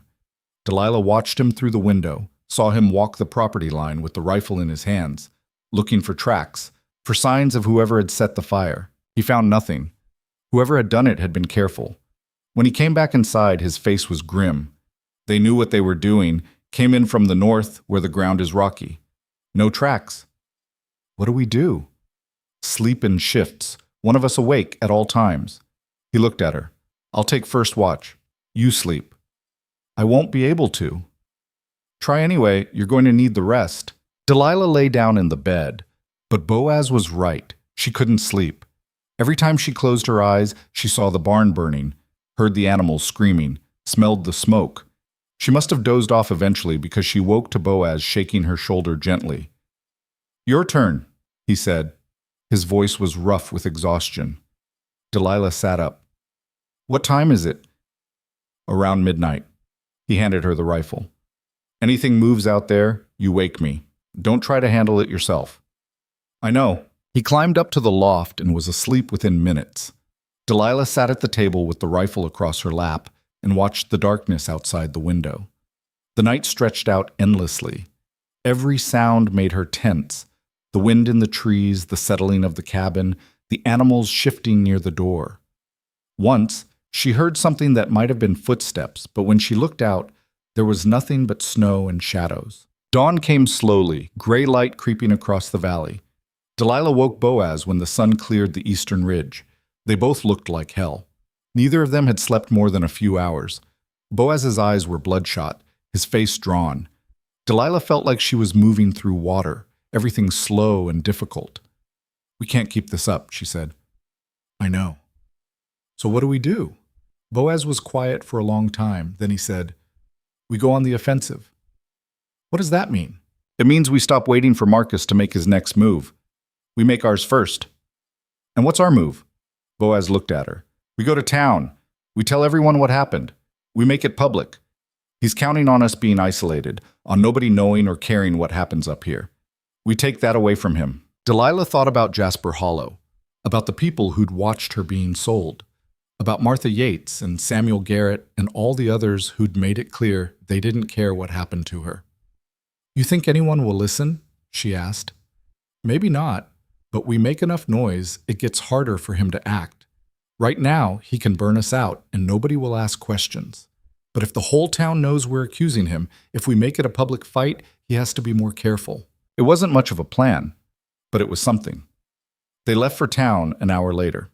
The ride down took longer than usual because the horse was still favoring its burned flank. Delilah could feel the animal's pain in every careful step. When they rode into Jasper Hollow, it was just past noon. The town was busy, women shopping, men working, children playing in the street. Normal life continuing like nothing had happened. Boaz rode straight to the sheriff's office and dismounted. Delilah followed. The sheriff was a man named William Garrett, Samuel's younger brother. He was in his 40s with a gut that spoke to too much sitting and too many free meals. He looked up when they walked in, and his expression soured. Creed, he said, what do you want? To report a crime. Someone burned down my barn last night. William leaned back in his chair. That's so. You see who did it? No, but I know who's responsible. Knowing and proving are different things. Marcus Tully threatened me 4 days ago, said accidents could happen, animals could get spooked. Then last night my barn burns down with the animals trapped inside. You telling me that's a coincidence? William shrugged. Could be. Marcus Tully is a respected businessman. You're a loner who lives in the hills and causes trouble in town. Who should I believe? Delilah felt her temper flare. He's telling the truth. The barn door was wedged shut from the outside. Someone set that fire deliberately. You got proof of that? William asked. The branch that was... Delilah started. Burned up in the fire, I'm guessing, so no proof. Just your word against Marcus Tully's. William stood up. Look, I'm sorry about your barn. I truly am. But unless you got evidence, there's nothing I can do. Could have been lightning. Could have been a spark from your stove. Could have been 100 things. It was arson, Boaz said flatly. Maybe, but I can't arrest a man based on maybe. William walked to the door and opened it. You want my advice? Be more careful with fire. Get yourself a better barn, and stop making enemies of men who have the power to make your life difficult. He already made my life difficult, Boaz said. He tried to kill my animals and burn me out. That's a serious accusation. You sure you want to make it? I'm sure. William sighed. Then I'll have a talk with Marcus. Ask him where he was last night. But I'm telling you right now, he's going to have an alibi, and there won't be a damn thing I can do about it. They left the sheriff's office with nothing. Delilah could feel the anger radiating off Boaz in waves. I told you, he said quietly. There's no help coming. Then what was the point of this? Making noise. Boaz looked around the street. Several people were watching them, curious. Now people know. The sheriff knows. When Marcus tries again, there's a record of us coming here, making the accusation. It won't stop him, but it makes it messier. They walked toward the general store. Delilah didn't want to go inside, didn't want to face Samuel Garrett again, but they needed supplies. The barn fire had destroyed most of their stored food for the animals. Samuel was behind the counter when they walked in. He looked at them with undisguised distaste. Heard you had some trouble, he said. Barn burned down, Boaz said. Need to replace some things. That's unfortunate. Samuel didn't sound like he thought it was unfortunate. He sounded like he thought it was inevitable. What do you need? Boaz gave him a list. Samuel moved around the store pulling items, adding up the cost in his head. When he was done, he said, That'll be $32. Boaz pulled out his money and counted it. Delilah watched his face carefully, saw the tension around his eyes. $32 was a lot. More than he'd planned to spend. He paid. Samuel packed the supplies into sacks without speaking. As they were leaving, Martha Yates came in. She saw them and stopped. Well, she said, I heard about your barn. Such a shame. There was something in her voice, a kind of satisfaction barely hidden under false sympathy. Yes, Delilah said. It is. These things happen, though. Fire is so unpredictable. Martha looked at Boaz. I hope you've learned to be more careful. I'm plenty careful, Boaz said. Well, I'm sure the sheriff will investigate thoroughly. Martha smiled. Though I did hear Marcus Tully was at a card game at the saloon all night last night. Lots of witnesses. So I'm sure he had nothing to do with it. Delilah felt her stomach drop. An alibi. Already established. William Garrett had been right. Convenient, she said. Martha's smile widened. Isn't it? It's almost like someone planned ahead. She looked at Delilah with cold eyes. You should convince your, whatever he is, to accept Marcus's offer. Sell the land while he still can, before something worse happens. Is that a threat? Delilah asked. It's friendly advice from someone who wants to see you both safe. Martha brushed past them toward the counter. Think about it. They loaded the supplies onto the mule and rode out of town. Delilah could feel eyes on them the whole way. People watching from windows, from doorways, from the street. Everyone knew about the fire. Everyone had opinions, and nobody was going to help. On the ride back, Boaz was silent. Delilah could see him thinking, working through possibilities in his head. We could leave, she said finally. Just pack up and go somewhere else. Start over. No. Why not? This land isn't worth dying for. Boaz looked at her and his expression was fierce. Yes, it is. This is my home. Rachel's buried here. My parents gave everything they had to buy this land and get us started. I'm not letting Marcus Tully take it because he's a bully with money and friends in the right places. And you're not leaving either. Delilah blinked. What? You heard me. You're staying. We're both staying. We're fighting. You can't just decide that for me. Then decide it yourself, Boaz said. But decide to stay. Decide to fight. Because I'm not doing this without you. Delilah stared at him. He'd never said anything like that before. Never admitted he needed her, wanted her there, valued her presence. Why? She asked. Because you're the only person I trust. Boaz said simply. Because you're stubborn and brave and you don't quit. Because every time I think about facing this alone, He stopped, shook his head. Just stay. Delilah felt something shift inside her chest. Something that had been locked down and protected for so long she'd forgotten what it felt like when it moved. All right, she said. I'll stay. We'll fight. Boaz nodded, and some of the tension left his shoulders. They rode the rest of the way in silence, but it was a different kind of silence than before. Not empty, but full. Full of things they weren't ready to say out loud yet. When they got back to the ranch, the burned remains of the barn looked even worse in the afternoon light. A pile of charred wood and ash, still smoking faintly. A reminder of what they'd lost and what they stood to lose. Boaz stood looking at it for a long moment. Then he turned to Delilah. We start rebuilding tomorrow, he said. The barn? Everything. Over the next 2 weeks, they worked from sunrise to sunset. Boaz cut new timber from the forest, dragging logs down to the building site with the mule. Delilah helped him strip bark, cut notches, fit beams together. It was brutal work. Her hands blistered and bled.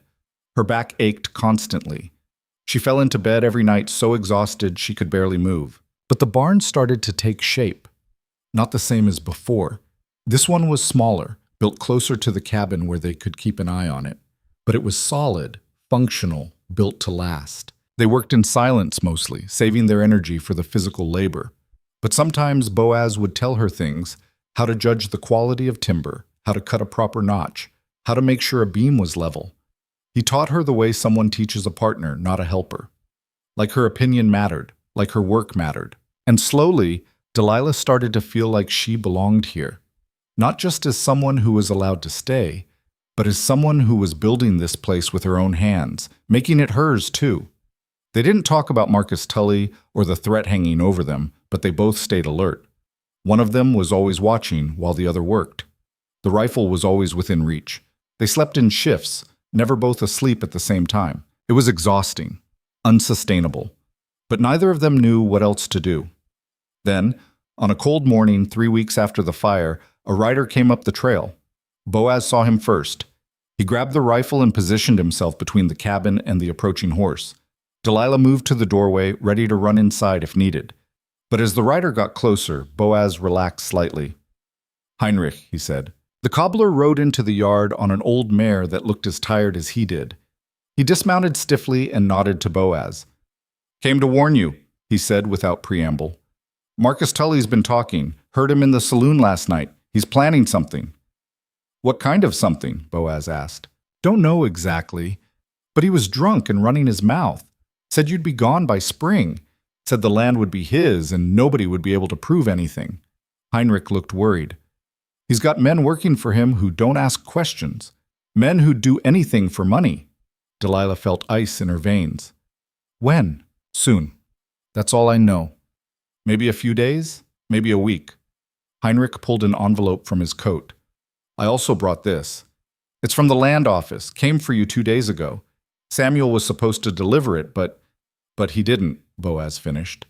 He took the envelope and opened it. Delilah watched his face as he read, saw it go pale, then hard. What is it? She asked. It's a notice of foreclosure, Boaz said. His voice was flat. Says I'm 3 months behind on my land payments. Says if I don't pay the full amount by the end of the month, the property reverts to the territory and can be sold to settle the debt. But that's not true, Delilah said. You own this land outright. You told me, I do own it, or I did. Boaz looked at Heinrich.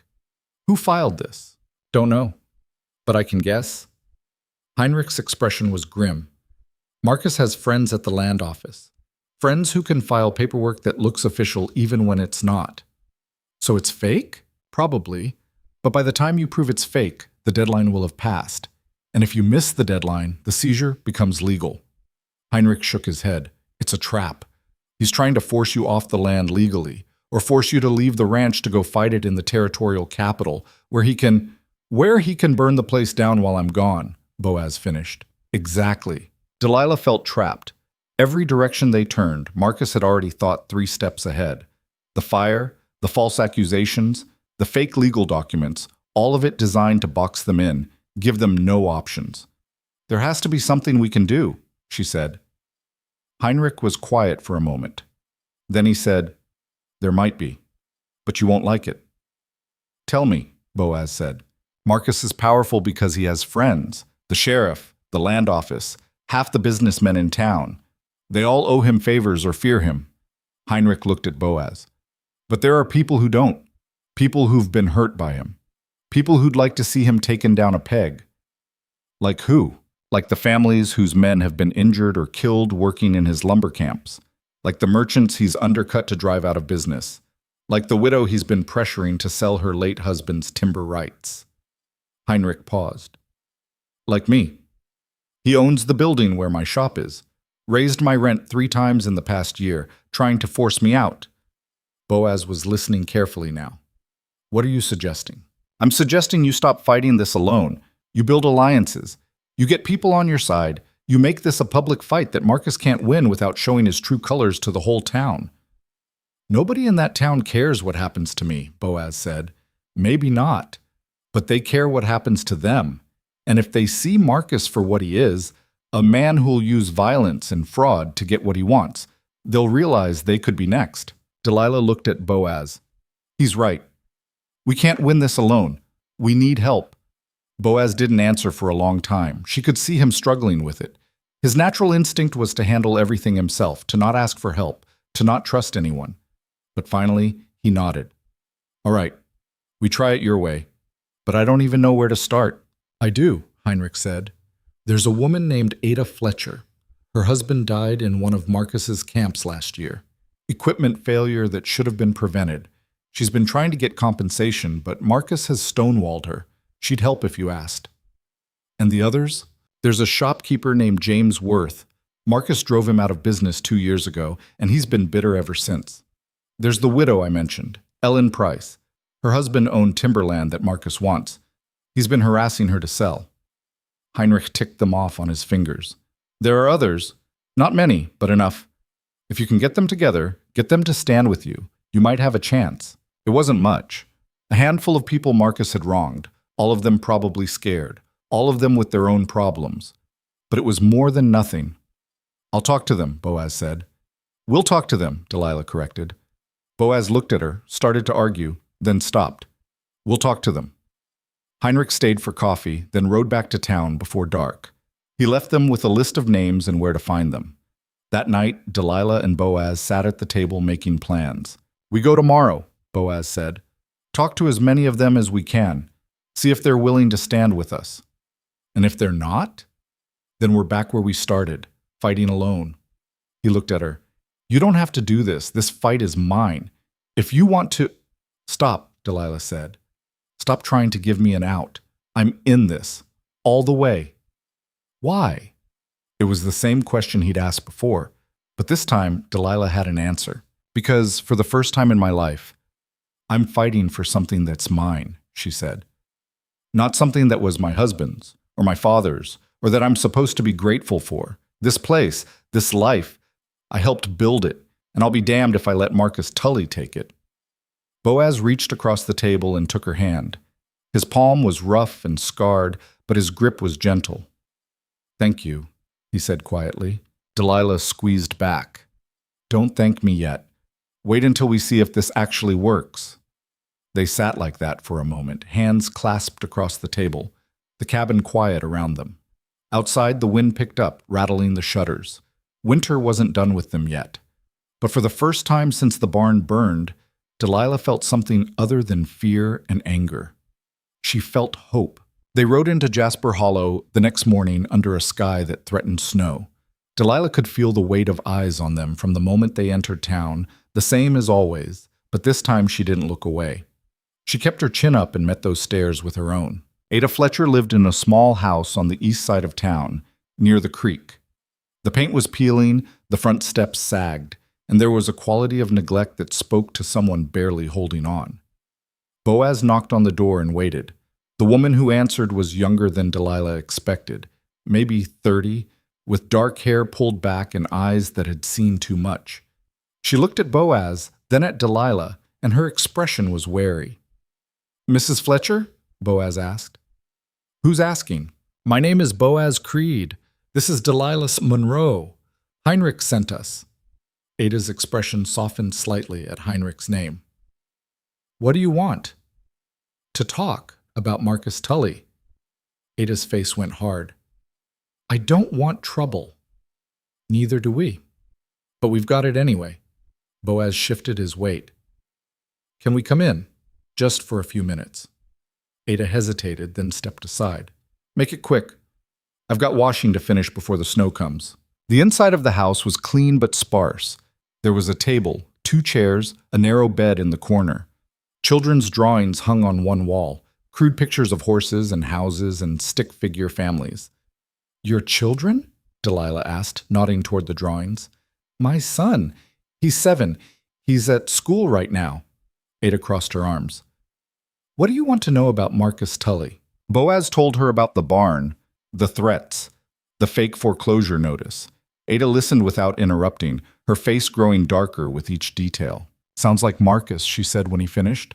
That's exactly how he operates. Pressure, threaten, use the law when he can, and violence when he can't. She moved to the window, looked out at the gray sky. My husband worked in one of his camps. John was careful, always careful. But the equipment Marcus provided was old, poorly maintained. A cable snapped, and John was... She stopped, swallowed hard. It was quick, at least. That's what they told me. Did you try to get compensation? Delilah asked. Of course I tried. Went to the sheriff, went to the territorial magistrate when he came through. But Marcus had witnesses who swore it was John's fault, said he'd been drinking, which was a lie. John never drank on the job. Ada's voice was bitter. And Marcus owns the sheriff, owns half the businessmen in town. Nobody wanted to help the widow of a dead laborer. We're trying to build a case against him, Boaz said. Get enough people together who he's wronged. Make enough noise that the territorial authorities have to listen. Ada laughed, but there was no humor in it. You think the territorial authorities care? They're even more corrupt than the locals. Maybe, but we have to try.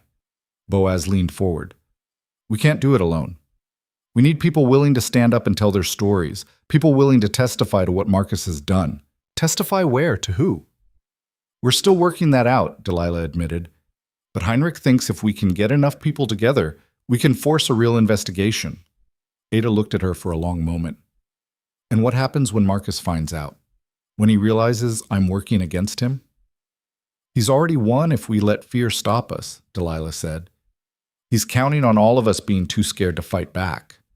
Maybe we should be scared. Maybe that's the smart thing. Maybe, Delilah agreed. But I'm tired of being smart. I'm tired of keeping my head down and hoping things get better. They don't get better. Not unless we make them better. Ada studied her face. You're the woman they sold at auction, aren't you? I heard about that.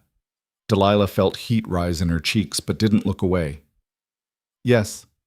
And now you're here, trying to take on the most powerful man in the territory. Ada shook her head. That's either brave or stupid. Probably both, Delilah said. Something shifted in Ada's expression. Not quite a smile, but close. All right, I'll help.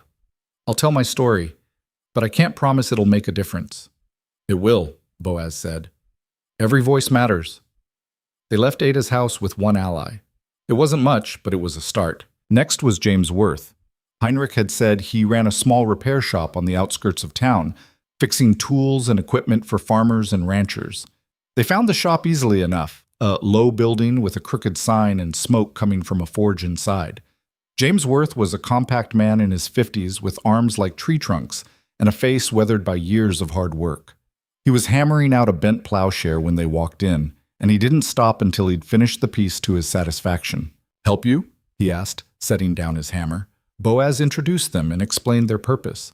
James listened, his expression unreadable. Marcus Tully drove me out of business 3 years ago, he said when Boaz finished. I had a shop on Main Street, good location, steady customers. Then Marcus decided he wanted the building, offered me half what it was worth. When I refused, he opened his own repair shop 2 doors down and undercut my prices until I couldn't compete. Had deeper pockets, could afford to lose money until I went under. Did you try to fight it? Delilah asked. How? It's legal to open a competing business. It's legal to charge less. There was nothing illegal about what he did, just ruthless. James picked up another piece of metal, examined it. I lost everything. Had to sell the building to pay my debts. Marcus bought it for even less than his original offer. And nobody helped you? Why would they? Business is business. People liked me, but not enough to pay higher prices out of loyalty. He looked at Boaz. What makes you think this time will be different? Because what he's doing to me isn't just ruthless business. It's arson, fraud, attempted murder. If we can prove it, we can get him arrested. James was quiet for a long moment. Then he said, "You got proof of any of that?" "Working on it." "Then come back when you've got it. I'll help if you can actually make a case. But I'm not sticking my neck out based on hope and good intentions. I've been down that road before." They left the shop with a conditional ally. Better than nothing, but not the firm support they needed. Ellen Price was next. She lived in a well-kept house near the church, a 2-story building with white paint and flower boxes that would be full of geraniums come spring. She answered the door herself, a tall woman in her 40s with graying hair and intelligent eyes. "Mrs. Price?" Boaz asked. "Yes." "And you are?" Boaz introduced them. Ellen's eyebrows rose when he mentioned they wanted to talk about Marcus Tully. "Come in," she said. "This isn't a conversation for the street." Her house was comfortable and tastefully furnished. She served them tea in china cups and listened to their story without interrupting. "Marcus has been pressuring me to sell my timber rights for over a year," she said when they finished. "My husband owned 300 acres of prime pine forest north of here. When he died, it came to me. Marcus wants it badly. It would connect 2 of his existing holdings and give him control over the whole northern range." "But you won't sell," Delilah said. "No. Henry loved that land. We used to walk through those woods together, make plans for what we'd do with it someday." Ellen's voice was soft but firm. "I'm not giving it to Marcus Tully, so he can strip it bare and destroy everything Henry loved." "Has he threatened you?" Boaz asked. "Not directly, but he's made it clear that bad things happen to people who don't cooperate. Accidents, fires, legal troubles." She set down her teacup. "I've been expecting him to make a move. So far he's held back, probably because I'm visible in town. I sing in the church choir, I host ladies' gatherings, I have friends. Hurting me would raise questions." "But he won't hold back forever," Delilah said. "No. Eventually he'll decide the risk is worth it." Ellen looked at them steadily. "So yes, I'll help you. I'll testify to the pressure he's put on me. I'll stand with you. But you need to understand something. Marcus Tully doesn't lose. He's too powerful, too connected. If we go after him and fail, he'll destroy all of us." "We know," Boaz said. "Do you?"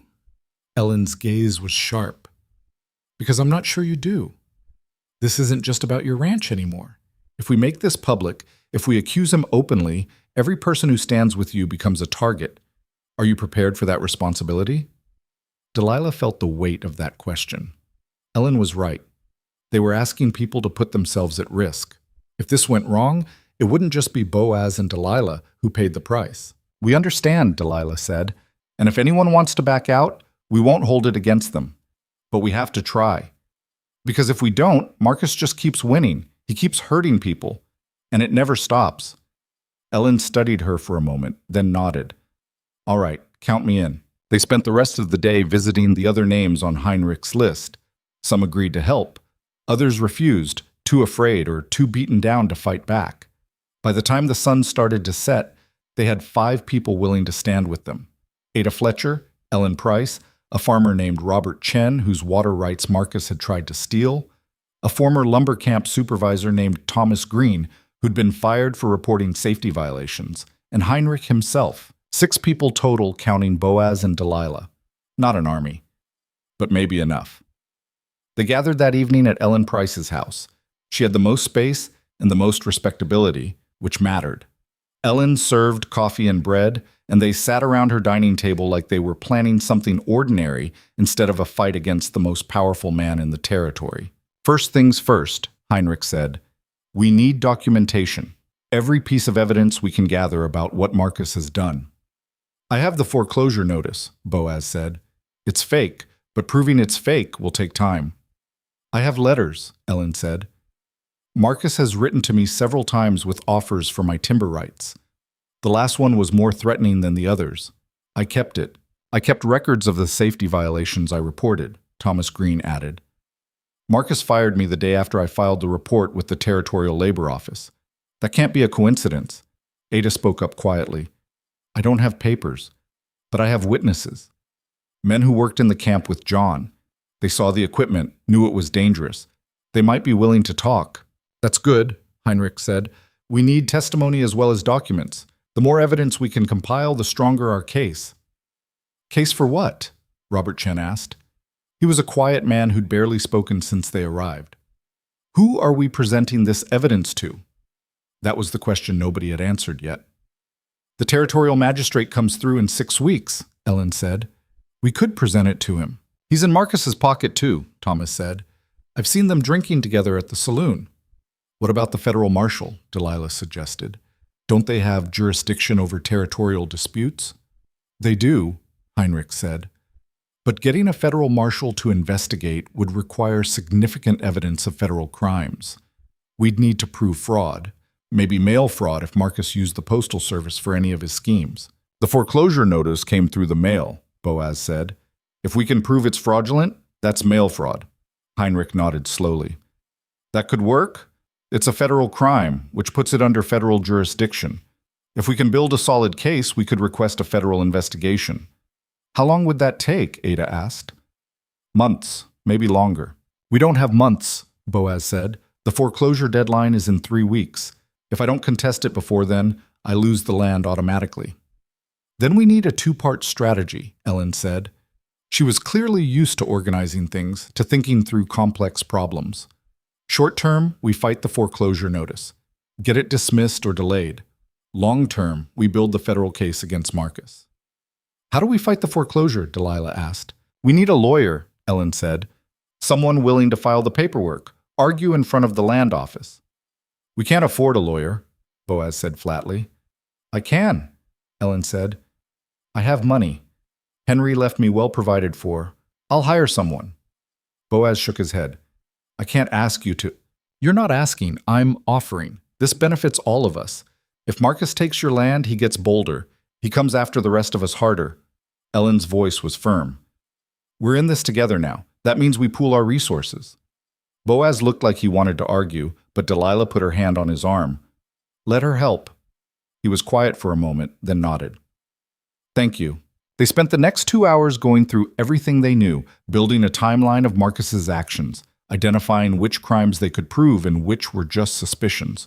It was meticulous, exhausting work. By the time they finished, it was late.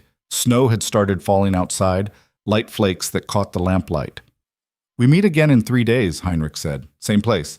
Everyone brings whatever evidence they can gather. We finalize the strategy and move forward. People nodded, started gathering their coats. As they were leaving, Ellen pulled Delilah aside. Can I ask you something? She said quietly. Of course. Why are you doing this? You don't have history with Marcus like the rest of us. You could leave, start over somewhere else. Why stay and fight? Delilah thought about the auction platform, about standing there barefoot while the town decided what she was worth, about following Boaz into the unknown because she had no other choice. Because I'm tired of running, she said. I'm tired of being at the mercy of men who think they can take whatever they want. This isn't just about the ranch. It's about whether people like Marcus get to keep winning because the rest of us are too scared to stop them. Ellen nodded slowly. I understand. Just be careful.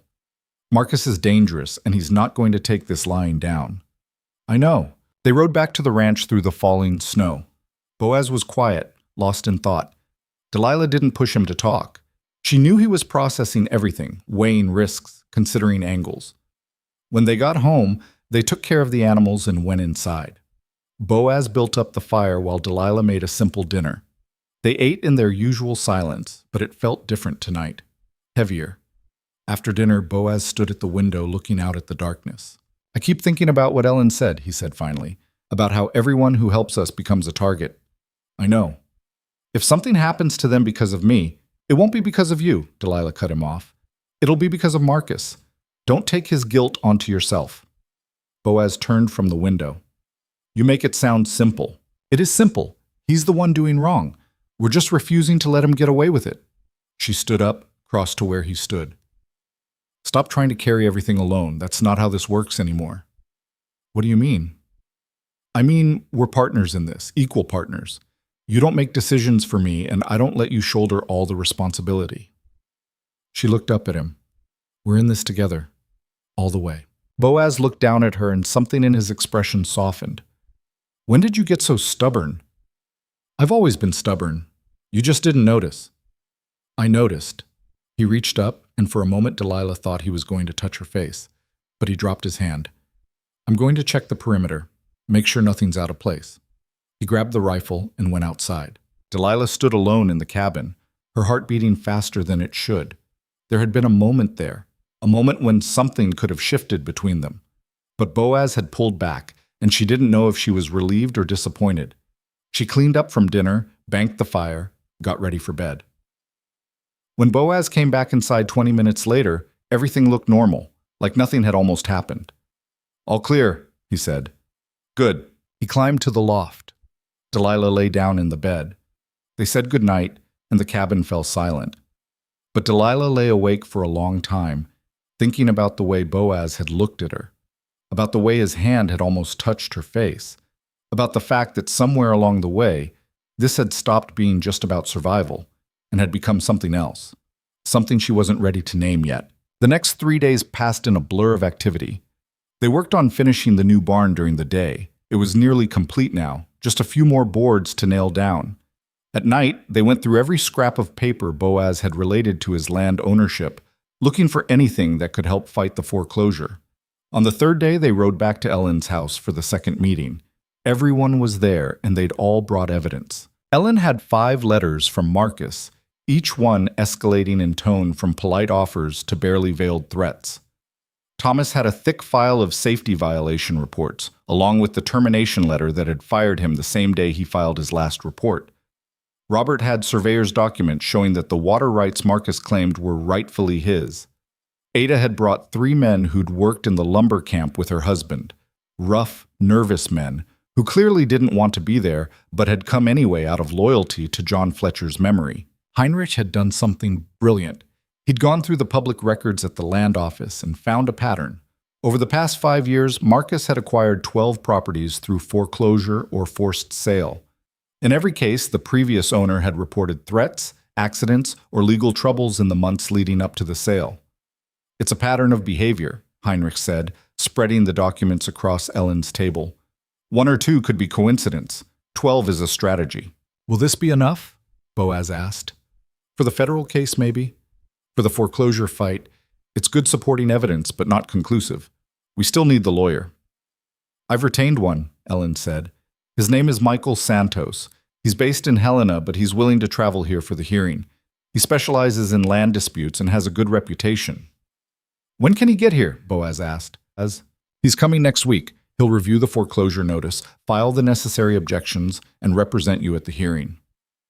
How much is this costing you? Boaz asked quietly. Don't worry about that. Ellen, I said don't worry about it. If we win, you can pay me back. If we lose, she shrugged, then money won't matter anyway. The meeting broke up late. As people were leaving, Ada pulled Delilah aside. I wanted to thank you, she said. For what? For starting this. For refusing to just accept what Marcus tried to do. Ada glanced at her son's drawings on the wall. I have a boy to raise. I don't want him growing up in a world where men like Marcus Tully always win. We haven't won yet, Delilah said. No, but we're fighting. That's more than we were doing before. On the ride home, snow started falling again, heavier this time. Boaz hunched against the wind, guiding the horse carefully on the icy trail. Delilah pressed close to his back for warmth. They were almost home when Boaz suddenly pulled the horse to a stop. What is it? Delilah asked. Look. She followed his gaze. In the distance, she could see an orange glow against the dark sky. Too bright to be a lamp, too contained to be natural. Fire, Boaz said. His voice was tight. He kicked the horse into a gallop. They covered the last mile in minutes that felt like hours. As they crested the final ridge, Delilah saw what was burning. Not the new barn, not the cabin, the forest. A section of trees on the northern edge of the property was ablaze, flames climbing the pines and spreading through the dry undergrowth despite the snow. It was already a substantial fire, probably burning for an hour or more before they'd noticed it. Boaz dismounted and ran toward the fire. Delilah followed, her mind racing. They didn't have enough water to fight this. The creek was too far away, and even if they could reach it, a few buckets wouldn't stop a forest fire. "We need to make a fire break," Boaz shouted over the roar of the flames. "Cut down the trees between the fire and the cabin. Stop it from spreading." They worked frantically, Boaz with the axe and Delilah dragging cut branches away from the fire line. The heat was intense, the smoke choking. Sparks flew everywhere, landing on their clothes and hair. Delilah's eyes streamed tears, her lungs burned, but she didn't stop. They worked for hours. At some point, the snow intensified, heavy, wet flakes that helped slow the fire's spread. That, combined with the fire break they'd created, finally contained it. By the time the danger passed, it was nearly dawn. They stood in the snow, covered in soot and ash, watching the last flames die down to embers. Boaz was shaking with exhaustion and rage. "He did this. Marcus did this." "Can we prove it?" "No, same as before. He'll have an alibi. His men will be long gone." Boaz looked at the burned section of forest, maybe 2 acres of blackened trees. This was a warning. Next time it won't be a warning. They went back to this cabin. Neither of them had the energy to do anything but collapse. Delilah fell into bed fully clothed. Boaz didn't even make it to the loft. He just lay down on the floor near the fire and was asleep within seconds. Delilah woke a few hours later to find pale sunlight streaming through the windows, and Boaz already up, staring at the burned forest through the window. "We can't keep doing this," he said without turning around. "He's escalating. The barn, the foreclosure notice, now the forest. He's not going to stop until we're gone or dead." Delilah sat up. "So what do you want to do?" "I don't know." He sounded defeated in a way she'd never heard before. Maybe Ellen was right. Maybe this is too dangerous. Maybe we should— "Don't," Delilah said sharply. "Don't you dare give up now." "I'm not giving up. I'm being realistic." "You're being scared. There's a difference." She got out of bed, walked over to him. "You told me to stay. You told me to fight.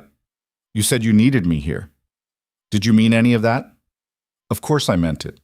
"Then act like it. Stop trying to protect me by pushing me away. Stop second-guessing every decision we've made. We have allies now. We have a plan. We're not alone anymore." Boaz finally turned to look at her. "What if it's not enough? What if we do everything right and still lose?" "Then we lose knowing we fought back. Knowing we didn't just roll over and let him win." Delilah met his eyes. "I'd rather die fighting than live on my knees. Wouldn't you?" He was quiet for a long moment. Then, slowly, he nodded. "Yes." "Then we keep going." Boaz reached out and took her hand. His grip was tight, almost desperate. "I can't lose you too." The words hung in the air between them, raw and honest. "You won't," Delilah said, even though she knew it was a promise she might not be able to keep. They stood like that for a moment, hands clasped, drawing strength from each other. Then Boaz let go and turned back to the window. "We document the fire, take photographs if we can borrow a camera, add it to the evidence pile, and we prepare for whatever he tries next." Agreed.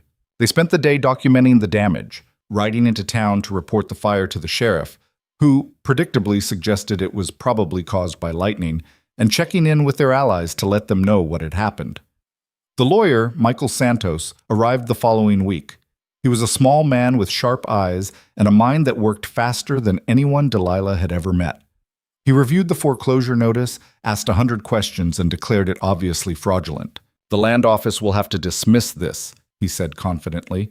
"The signature is forged, the filing dates don't match up, and there's no record of missed payments. Whoever filed this did a sloppy job." "Can you prove it's Marcus Tully who filed it?" Boaz asked. "Not directly, but I can prove it's fraud, and that's enough to get it thrown out." Michael gathered his papers. "The hearing is set for next week. I'll handle everything. You just show up and tell the truth." The week crawled by. Every night, Delilah and Boaz took turns keeping watch. Every morning, they checked for signs of new sabotage. But Marcus stayed quiet, which somehow felt more ominous than action. Finally, the day of the hearing arrived. They rode to the territorial land office in Helena, a 2-day journey that left them exhausted. The hearing was held in a small room with a clerk, a representative from the territorial government, Michael Santos, and Boaz and Delilah. Marcus Tully wasn't there. He'd sent a representative instead, a slick-looking man in an expensive suit who claimed to represent the party that had filed the foreclosure notice. The hearing took less than an hour. Michael presented the evidence of fraud. The representative tried to argue procedural points but clearly had no real defense. The territorial official looked bored and annoyed.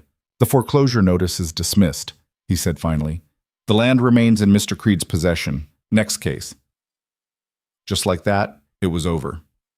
They walked out of the building into cold sunlight. Boaz looked stunned. "We won," he said. "We won this round," Michael corrected. "But Mr. Tully will try again. Men like him always do." "Let him try," Delilah said. "We'll be ready." They paid Michael his fee. Ellen had fronted the money, but Boaz insisted on paying her back in installments and started the long ride home. Halfway back, Boaz stopped the horse and turned to look at Delilah. "Thank you," he said. "For what?" "For not giving up on me. On this." He gestured vaguely at the land around them. "I would have quit if you hadn't pushed me to keep going." "No, you wouldn't have. You're too stubborn." "Maybe. But I would have been alone, and that would have been worse." They rode the rest of the way in comfortable silence, and when they finally saw the ranch spread out below them, the rebuilt barn, the cabin with smoke rising from the chimney, the burned forest slowly being reclaimed by snow, Delilah felt something settle in her chest. This was home. Not because it was perfect, not because it was safe, but because it was theirs, and they'd fought for it together. And that made all the difference. The victory at the land office bought them 2 weeks of uneasy peace. 2 weeks where Boaz and Delilah worked on the ranch, finished the barn, and waited for Marcus Tully's next move. It came on a gray afternoon in late March, when the snow was finally starting to melt, and the first hints of spring were pushing through the frozen ground. Delilah was in the cabin making bread when she heard horses. Multiple horses. She looked out the window and felt her stomach drop. Marcus Tully was riding up to the ranch with 6 men behind him, all of them armed. "Boaz," she called. He was outside working on the corral. He looked up, saw the riders, and his hand went immediately to the knife at his belt. Then he seemed to think better of it and walked toward the cabin, putting himself between the approaching men and Delilah. Marcus dismounted when he was still 20 feet away. His face was bruised on one side. Boaz's punch from months ago had healed, but there was fresh damage, like he'd been in another fight recently. His eyes were cold and calculating. "Creed," he said, "we need to talk." "Then talk. You're on my land, so make it quick." Marcus smiled, but it didn't reach his eyes. "I came to make you one final offer. I'll pay you $3,000 for this property. That's more than fair. More than it's worth, honestly. It's not for sale." "Everything's for sale, it's just a matter of price." Marcus looked around at the ranch, the rebuilt barn, the cabin, the land stretching out toward the mountains. "You've done good work here. I can respect that. But you're fighting a losing battle. The foreclosure notice didn't work, fine, but there are other ways. Legal ways. I can tie you up in court for years, cost you more money than you'll ever have. Or," he paused, let the word hang. "Things can get dangerous up here. Accidents happen, people get hurt. Sometimes they don't recover." "Is that a threat?" Boaz asked quietly. "It's a statement of fact." Marcus's smile widened. "Take the money, Creed. Walk away. Find another piece of land somewhere else. Nobody has to get hurt." Delilah stepped out of the cabin. She'd grabbed the rifle on her way, and now she held it loosely at her side. Not aimed at anyone, but present. Marcus's eyes flicked to her, and something ugly crossed his face. "Still playing house with the auction whore, I see." Boaz took a step forward, but Delilah spoke first. "I've been called worse by better men," she said. Her voice was steady. "And I'm still here, still standing. That must drive you crazy, doesn't it? That you can't break us." Marcus's jaw tightened. "You think you're clever. You think bringing in that lawyer, getting your little group of malcontents together, makes you powerful. But you're nothing. You're a widow nobody wanted and a hermit nobody likes. The only reason you're still alive is because I've been patient." "Your patience is running out?" Delilah asked. "Good. We're tired of waiting for you to make your next move. Delilah, Boaz said quietly. A warning, but she ignored him. She was done being careful, done being afraid. You want this land? She said to Marcus. Come and take it. Stop hiding behind your money and your hired men and your fake legal documents. Stop burning barns in the middle of the night like a coward. If you're so powerful, prove it. Marcus's face went red. You don't know who you're dealing with. Yes, I do. You're a bully. And like all bullies, you fold when someone finally stands up to you. For a moment, Delilah thought Marcus was going to do something violent. His hand moved toward the gun at his hip, and the men behind him tensed. But then a voice called out from the trail. I wouldn't do that if I were you. Everyone turned. Coming up the trail were Heinrich, Ellen Price, Thomas Green, and Robert Chen. Behind them were at least a dozen other people. Some Delilah recognized from town, others she'd never seen before. And at the front, wearing a federal marshal's badge, was a tall man with iron gray hair and eyes that had seen everything. Marshal Davis, the man said, introducing himself. I'm here investigating reports of arson, fraud, and intimidation in this territory. He looked at Marcus. Mr. Tully, I believe. We've been wanting to talk to you. Marcus's face went carefully blank. Marshal, I wasn't aware the federal government had taken an interest in local land disputes. It's not the land dispute that interests us. It's the pattern of criminal behavior. Marshal Davis pulled out a document from his coat. We have 17 sworn statements from people you've threatened, defrauded, or harmed. We have evidence of mail fraud, arson, and conspiracy. And we have 3 witnesses willing to testify that you ordered the burning of Mr. Creed's barn. Witnesses can be mistaken, Marcus said smoothly, or paid to lie. These witnesses are your own men, former employees who got tired of being accessories to felonies. The marshal's voice was flat. You're under arrest, Mr. Tully. You and anyone who rode up here with you today. For a moment, nobody moved. Marcus looked at his 6 men, and Delilah could see him calculating odds. Could they fight their way out? Could they run? But the marshal had brought deputies, and they were armed and ready. The math didn't work in Marcus's favor. This is a mistake, Marcus said. I have lawyers. I have friends in the territorial government. Then you'll want to contact them from jail, Marshal Davis said. He nodded to his deputies. Take them. The deputies moved forward. Marcus's men surrendered without a fight. They were hired hands, not loyal soldiers. Marcus himself stood rigid as they put irons on his wrists, his face a mask of barely controlled fury. As they led him past Boaz and Delilah, Marcus stopped. This isn't over. You hear me? I have resources. I'll be out in a week.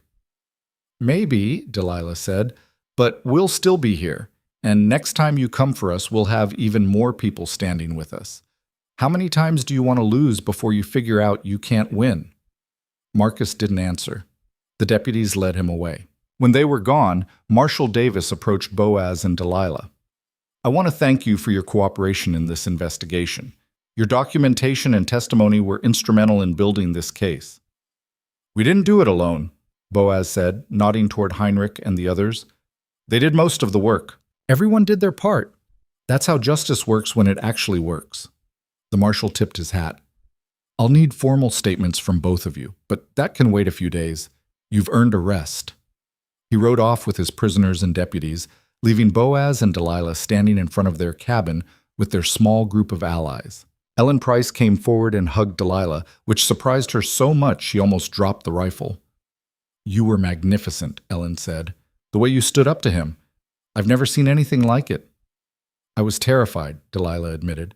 That's what made it brave. Heinrich shook Boaz's hand. It's done. Marcus Tully is finished in this territory. Even if he beats some of the charges, his reputation is destroyed. Nobody will work with him. Nobody will trust him. What about his lumber operation? Boaz asked. His men, his equipment, all of that doesn't just disappear. His business partners will carve it up among themselves. That's how these things work. The empire falls apart without the emperor. Heinrich smiled. You're safe now, both of you.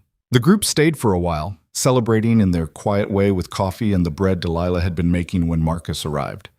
They told stories, compared notes on the investigation, and marveled at how close everything had come to disaster. As the sun started to set, people began to leave. Ellen was the last to go, and she pulled Delilah aside before mounting her horse. You know what I admired most about what you did today? she asked. What? You didn't ask permission. You didn't wait for the men to handle it. You just stepped up and spoke your truth. Ellen squeezed Delilah's hand. You've come a long way from that auction platform. Delilah thought about that. About standing barefoot in the cold while a town decided her value. About following a stranger into the mountains because she had no other choice. About learning that sometimes the only way to survive is to stop accepting what other people say you're worth and start deciding for yourself. I had help, she said. We all do. But you had to choose to accept it. That's the hard part. When everyone was gone, Boaz and Delilah stood together in the yard, watching the last light fade from the sky. The mountains were turning purple in the distance, and the first stars were appearing overhead. It's really over, Boaz said. He sounded like he couldn't quite believe it. Yes. I keep waiting for something else to go wrong. Me too. Delilah looked at the ranch, at everything they'd built and defended and nearly lost. But maybe we can stop waiting now. Maybe we can just live. Boaz turned to look at her. What does that mean? Just living? I don't know. I've never really done it before. She met his eyes. I've survived. I've endured. I've gotten through day after day. But actually living, choosing what I want instead of just taking what I'm given, that's new. What do you want? Boaz asked quietly. It was the question she'd been avoiding for months. The question that terrified her more than Marcus Tully ever had. I want to stay here, she said. Not because I have nowhere else to go. Not because you bought me or I owe you, but because this place feels like mine. Because working this land means something. Because when I wake up in the morning, I have a reason to get out of bed that's about more than just surviving another day. Boaz was watching her carefully. Is that all you want? Delilah's heart was pounding. They'd been circling this conversation for months, maybe longer. Every almost touch, every shared silence, every moment when their eyes met and held for just a second too long. No, she said. It's not all I want. What else? She took a breath. This was harder than facing down Marcus. Harder than anything she'd ever done. I want you to stop sleeping in that damn loft like you're a guest in your own home. I want you to stop treating me like I'm made of glass that might shatter if you get too close. I want... She stopped, frustrated with herself. I'm not good at this, at saying what I feel. Neither am I, Boaz said. But I'll try if you will. He stepped closer, close enough that Delilah could see the flecks of gold in his dark eyes, close enough to count the gray hairs mixed into his beard. I bought you at that auction because I needed help, he said. That's true, but I kept you here. I fought for you. I stood beside you. That wasn't about need. That was about want. About choosing you every single day because you're the strongest, most stubborn, most incredible person I've ever known. Delilah felt tears prick her eyes. I'm not incredible. I'm a mess. I'm angry and scared and I don't know how to trust people anymore. I know. So am I. Boaz reached up slowly, giving her time to pull away, and touched her face. His hand was warm and rough and gentle. Maybe we can be messes together. Maybe that's enough. Is it? Delilah asked. Enough, I mean. After everything we've been through, after all the ways the world has tried to break us, is just being together enough? I think it might be the only thing that matters. Delilah closed the distance between them and kissed him. It wasn't graceful or practiced. Their noses bumped, and she had to tilt her head to make it work. But it was real and warm, and it tasted like coffee and hope. When they pulled apart, Boaz was smiling, actually smiling, which Delilah wasn't sure she'd ever seen before. Took us long enough, he said. We're slow learners. They went inside as full darkness fell. Boaz built up the fire while Delilah finished making dinner. They ate together, but this time the silence felt different, comfortable, full of possibility instead of just absence. After dinner, Boaz looked at the loft, then at Delilah. I'm not sleeping up there tonight, he said. Good. That's a terrible bed anyway. Where should I sleep? Delilah felt her face heat, but she met his eyes. Where do you want to sleep? With you, if that's all right. It's more than all right. That night, for the first time since she'd arrived at the ranch, Delilah didn't sleep alone. Boaz lay beside her, one arm wrapped around her waist, his breathing deep and even. It should have felt strange, should have felt awkward, but instead it felt like something clicking into place, like a question being answered that she hadn't known how to ask. Spring came slowly to the high country. The snow melted in patches, revealing brown grass that would turn green in time. The creek swelled with runoff, running fast and cold. Birds returned from wherever they'd spent the winter, filling the mornings with song. Delilah and Boaz worked the ranch together, true partners now in every sense. They planted a garden where the burned forest had been, turning destruction into something that could grow. They repaired the fence line and built a chicken coop and talked about getting a milk cow come summer. The federal case against Marcus Tully moved forward. He was convicted on 3 counts of mail fraud and 2 counts of arson. His lumber empire was broken up and sold off to pay his debts and restitution to the people he'd harmed. He went to prison for 15 years, and the territory breathed a little easier without him. Ada Fletcher used her portion of the restitution money to open a boarding house that was actually respectable, where women could work and live safely. Thomas Green became a safety inspector for lumber operations, making sure what happened to John Fletcher didn't happen to anyone else. Robert Chen bought back his water rights and expanded his farm. Ellen Price kept her timberland and eventually sold the rights to a sustainable logging operation that treated the forest with respect instead of greed. Heinrich stayed in his shop, fixing things that were broken and quietly helping people who needed it. He and Boaz became real friends, the kind who visited each other without needing a reason beyond wanting the company. As for Delilah and Boaz, they built a life that looked nothing like what either of them had imagined. There was no grand romance, no dramatic declarations. Just the steady accumulation of small moments, morning coffee shared in comfortable silence, hands touching as they worked side by side, quiet conversations in the dark before sleep. On a warm evening in June, Boaz took Delilah up to the ridge where his sister Rachel was buried. The sun was setting, painting the sky in shades of orange and pink, and the whole valley spread out below them like a promise. "I come up here sometimes," Boaz said, "to talk to her, to tell her about what's happening in my life." "What do you tell her?" "That I'm not alone anymore. That I found someone who makes the hard days bearable and the good days better." He looked at Delilah. "That I'm happy, really happy, for the first time since she died." Delilah felt tears on her cheeks. "She'd be glad that you're happy. I think she'd like you. You're both stubborn and loud when you need to be." "I'm not loud." "You faced down Marcus Tully with a rifle and told him to come take our land if he was brave enough. That's pretty loud." Delilah laughed despite the tears. "Okay, maybe I'm a little loud." Boaz pulled something from his pocket, a simple ring, gold worn thin with age. "This was my mother's. Rachel was supposed to have it, but she died before she could marry. I think she'd want you to have it." Delilah stared at the ring. "Boaz? I'm not good with words. You know that. But I want you to know that you're not here because I bought you or because you had nowhere else to go.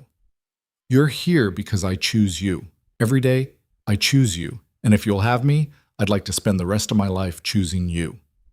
It wasn't a traditional proposal. There was no kneeling, no flowery speech. Just Boaz standing on a ridge at sunset, offering her a worn gold ring and a future that was theirs to build together. "Yes," Delilah said.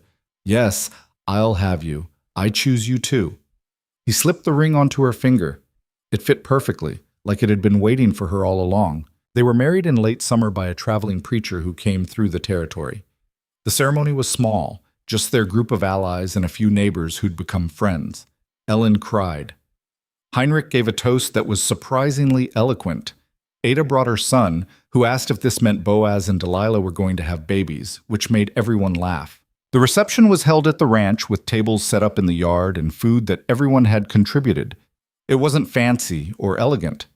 The bread was slightly burned, the stew was too salty, and halfway through the dancing it started to rain, sending everyone scrambling for cover.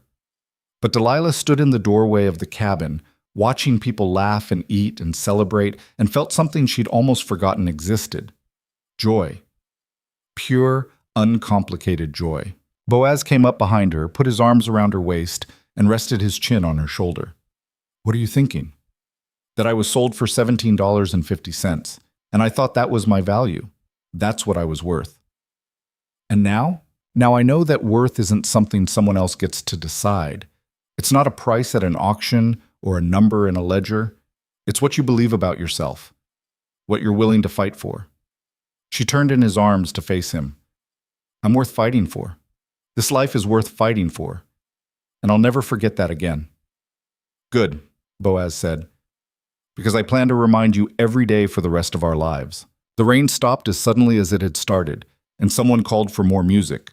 The celebration continued into the night, with dancing and singing and the kind of laughter that comes from people who've survived something hard together and come out the other side.